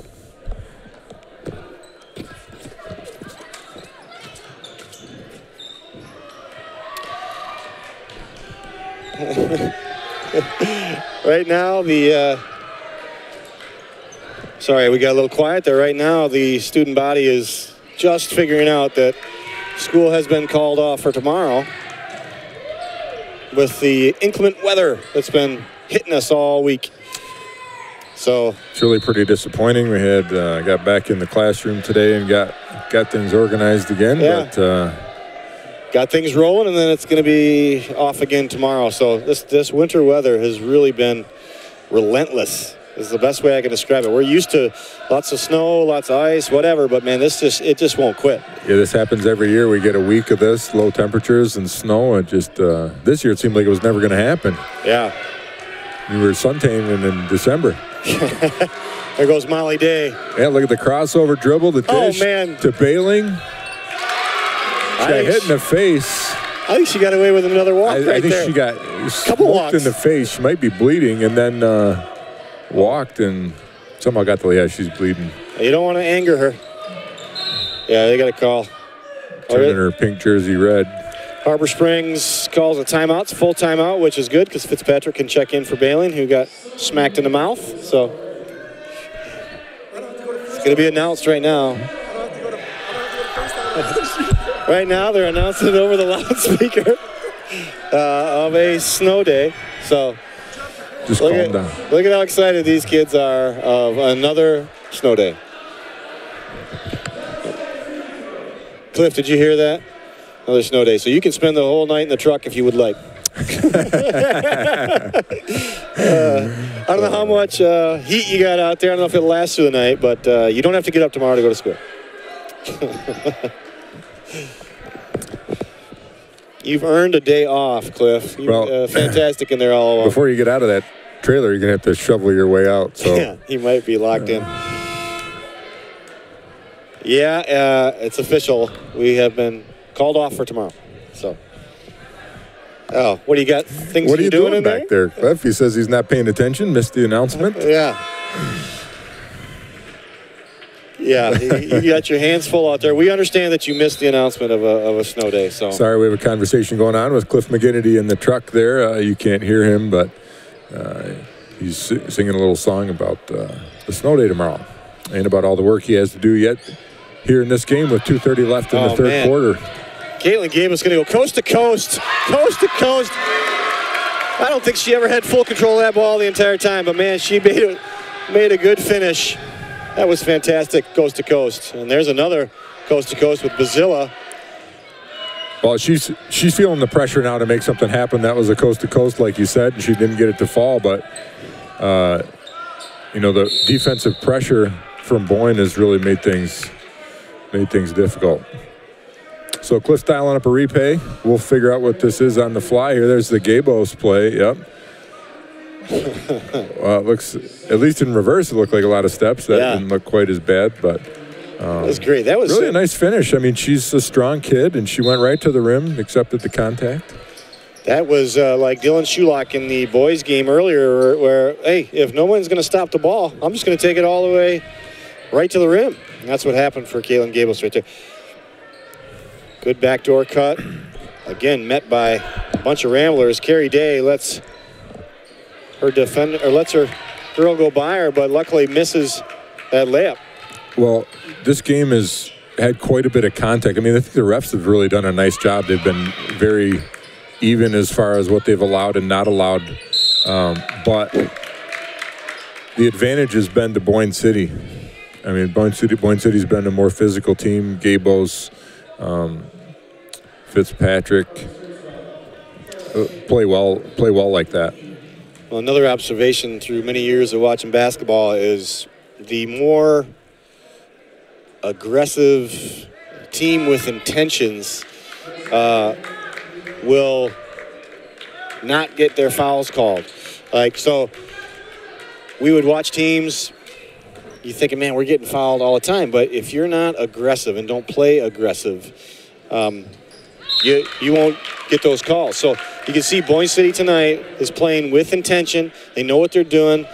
A lot of contact, but it's not lazy, I'm out of position, just going to hack at the ball kind of contact. That's what I mean with intention. They know what they're doing. Right there you see Bazilla just a little late getting over, and she pushed Fitzpatrick, and that's going to be a foul.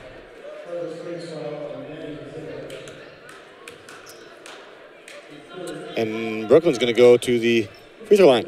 And the bonus, well, we apologize to Brock Yanglin, who is going to be our halftime hot seat for the peak aerial imaging. But, man, we didn't have anybody to do it. We didn't have any camera out here or anything like that. So he will be our halftime hot seat for the halftime of the boys game this Friday against Charlevoix. And that's going to be a humdinger of a ball game. Yep, that'll be fun.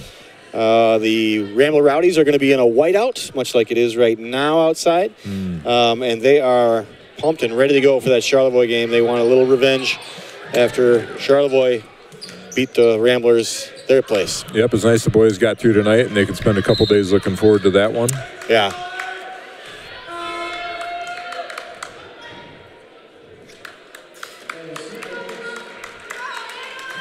And just Coach to let you know, Brock Yanglin went to Charlevoix. So I already talked to him, and he's thinking that's going to be a fun night to be interviewed at halftime. That should be entertaining. Yep. Don't want to miss that. So Coach Redmond bringing in some more fresh bodies. There's Anna Smith, great student, great kid, hard worker on the court, coming in to get a few minutes. Rookie Fitz coming back, along with Molly Day and Noble and Noble. It's a nice look there by Bazilla, unable to connect. Well, Taylor Noble wasn't in front of her, but like you said many times, was running her down and forced her to make that quick pass, maybe not in the right spot, and it just went right out of bounds. We've seen that a lot over the years with teams in this league where you have to play that fast pace, and it catches up to you. It really gets your clock moving quickly, and then when you do have time, you don't think you're going to have it. Yeah.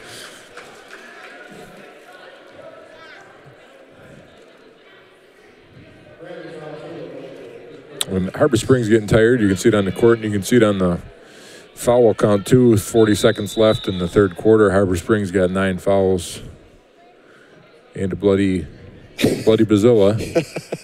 Looks like she's got hit in the nose there. I think that'd be a good name for a band right there, Bloody Bazilla. Yeah. The Bloody Bazillas. One time only, Friday night. Yeah, she got smacked in the nose. So. Yeah, I didn't see it, but she looks like she could take a seat and rest. She doesn't come out of the game very often. Let's see how the Rams handle this, and they go right in. Well, that's Marley Shepard there to finish at the rim. Well, Julie Redmond's going to call a timeout, and I think she's pulling a Tom Izzo here, and she's going to work up one last shot here in the third quarter, and at the last 27 seconds, and see if they can run a set play. Yeah, this is a good time to practice with the clock running down. You can't really duplicate that very easily in practice, so you'll treat this like it's the end of the game or end of the half and try and get a shot out of it. It's always tricky to get one in the last 2-3 seconds where you don't leave the other team an opportunity to go down the floor and score. Well, again, this goes back to one of those learning moments that we're talking about. They have a purpose. They have a reason for calling a timeout. They have a reason to try to work on a last-second play, even if it is the third quarter and they're up big. So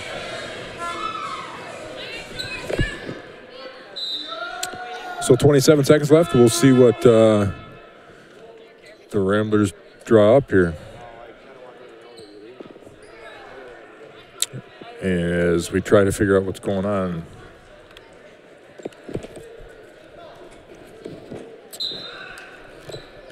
And sorry about that, guys. We've got the score stuck on 26-17 on your screen, but it is 42-21 here on the floor. Clifford is busy making plans for his snow day tomorrow. Yeah, I didn't even realize that. Yeah, 42-21. We just got a text from Miss Sousaphone, March, overseeing operations from where are you at? Oh man, good pass. March, you at home? Good pass by Anna Smith, and they get that one to go down at the buzzer, and that's going to make her feel real good. Get that confidence up. That was a great play. And it's great to see that too.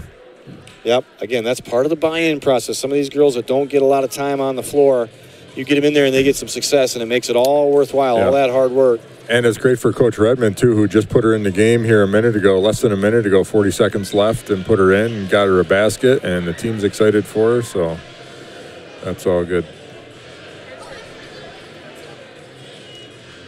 Oh. Thank you. Well, Cliff is having a hard time in the truck trying to figure out the scoreboard. We have the telestrator. We could... yeah, we can help with that. Fritz, why don't you just write the score up there anytime? And there you go.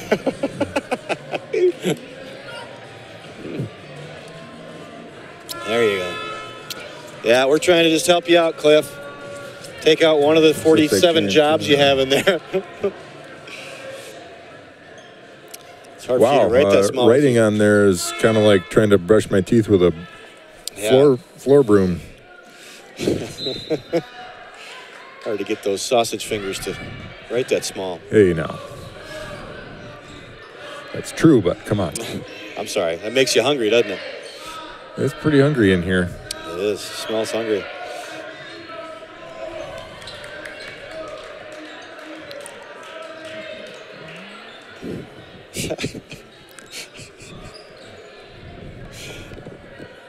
Good defense by the Ramblers. Holding the tough shot by Harbor Springs caused by that defense. Again, nothing easy for Noble to May. Screen and slip right there by Gabos. Oh, and she got blocked. Great block by Faut.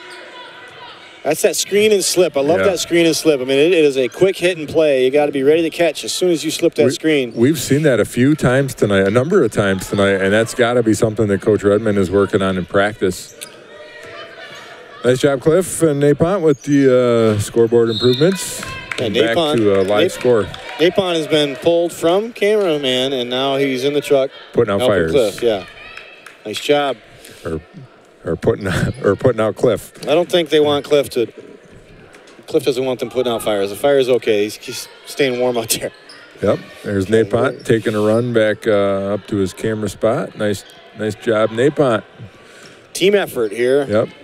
So there's a screen and oh, Stat wasn't even looking at her. Oh, good move by Gabus. Just a little too hard off the glass.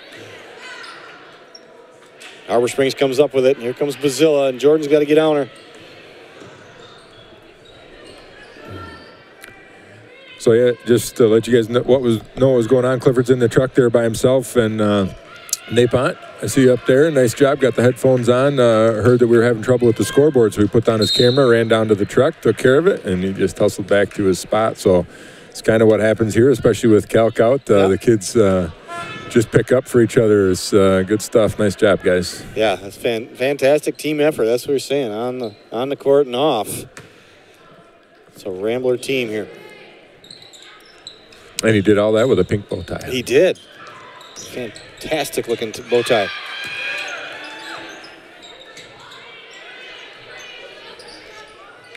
There's Jordan Noble trying for three. Fitzpatrick with the rebound and a putback.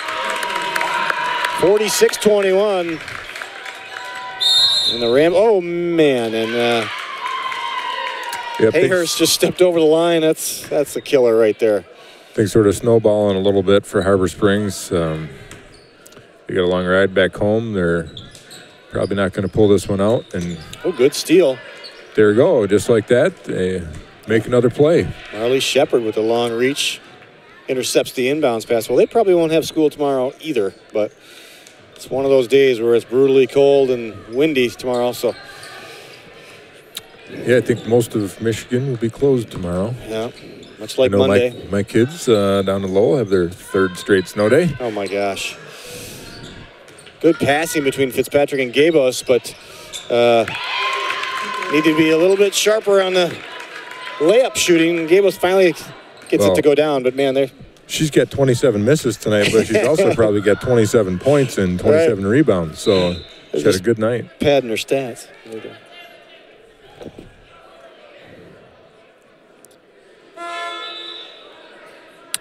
Boyne coming back with speedster number 4 in Carrie Day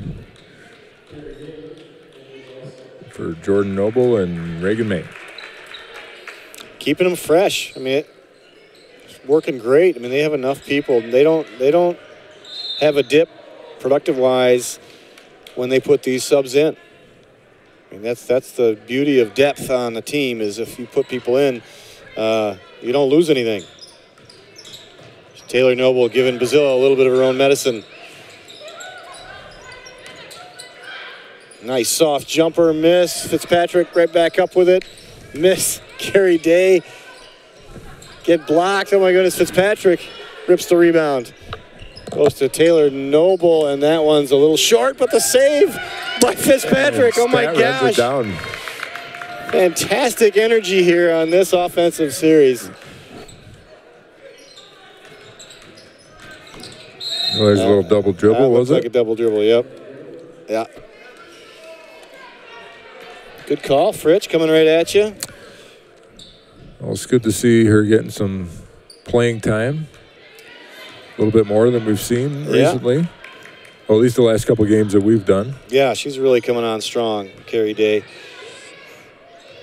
Again, they're all buying in, and they're all tremendous athletes, every one of them, down the line. Coach Julie Redmond and Angie Baling just doing a great job of getting these athletes understanding basketball moves and what to do and where to be. So that was kind of missing for a while, and now, I mean, you have this great squad of athletes that are figuring this game out.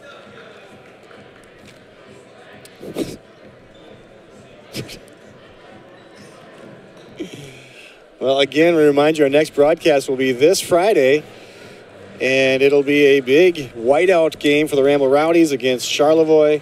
And the game is always big against Charlevoix, but I know for the boys team, that was the beginning of their slide, where they lost to Charlevoix, and so that's where they kind of lost their confidence and had to watch Charlevoix celebrate that win at home. And so they are out for revenge this Friday, and then the girls team, with their confidence and their soaring, have to take on Elise Stuck and the Charlevoix Raiders. And I think that's a team that they can hang with and actually pull off an upset. That will be a very interesting game with the way the Ramblers are playing, and then, of course, Elise Stuck, who's one of the elite players in Northern Michigan.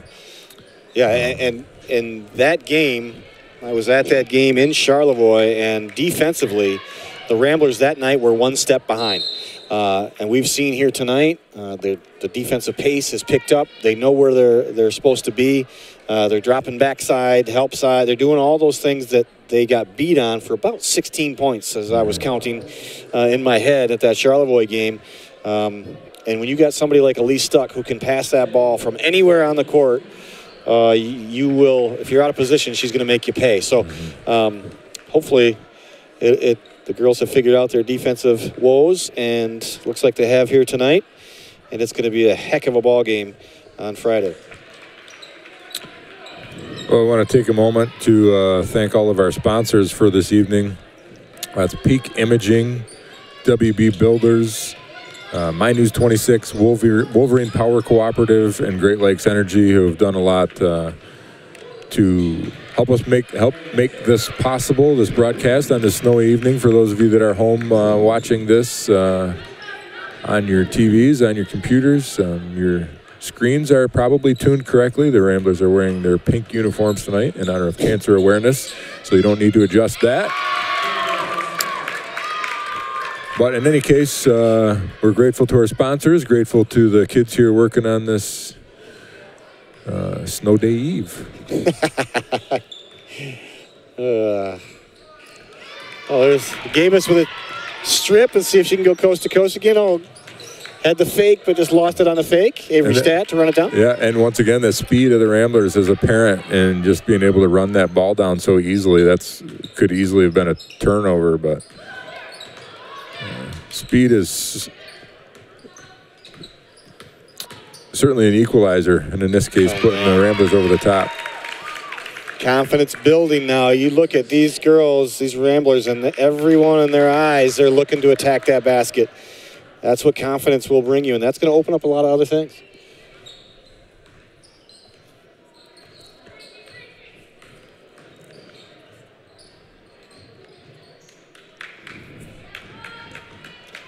(52-25) now. Taylor Noble bringing it up.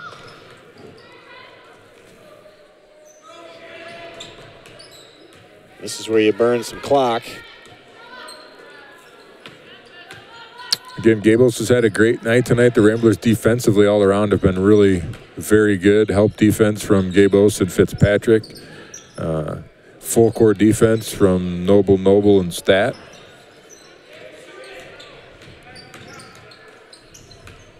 Bailing, running the floor, excuse me. Yeah.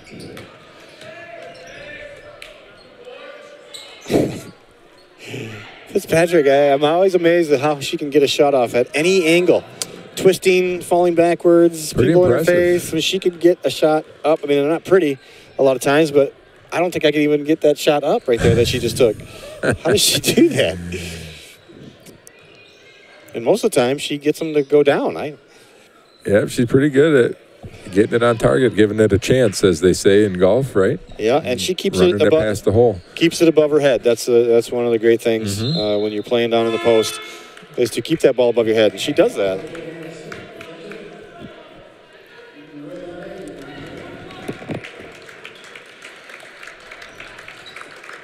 Anna Smith, Molly Day, Reagan May, Taylor Noble, and Carrie Day now in.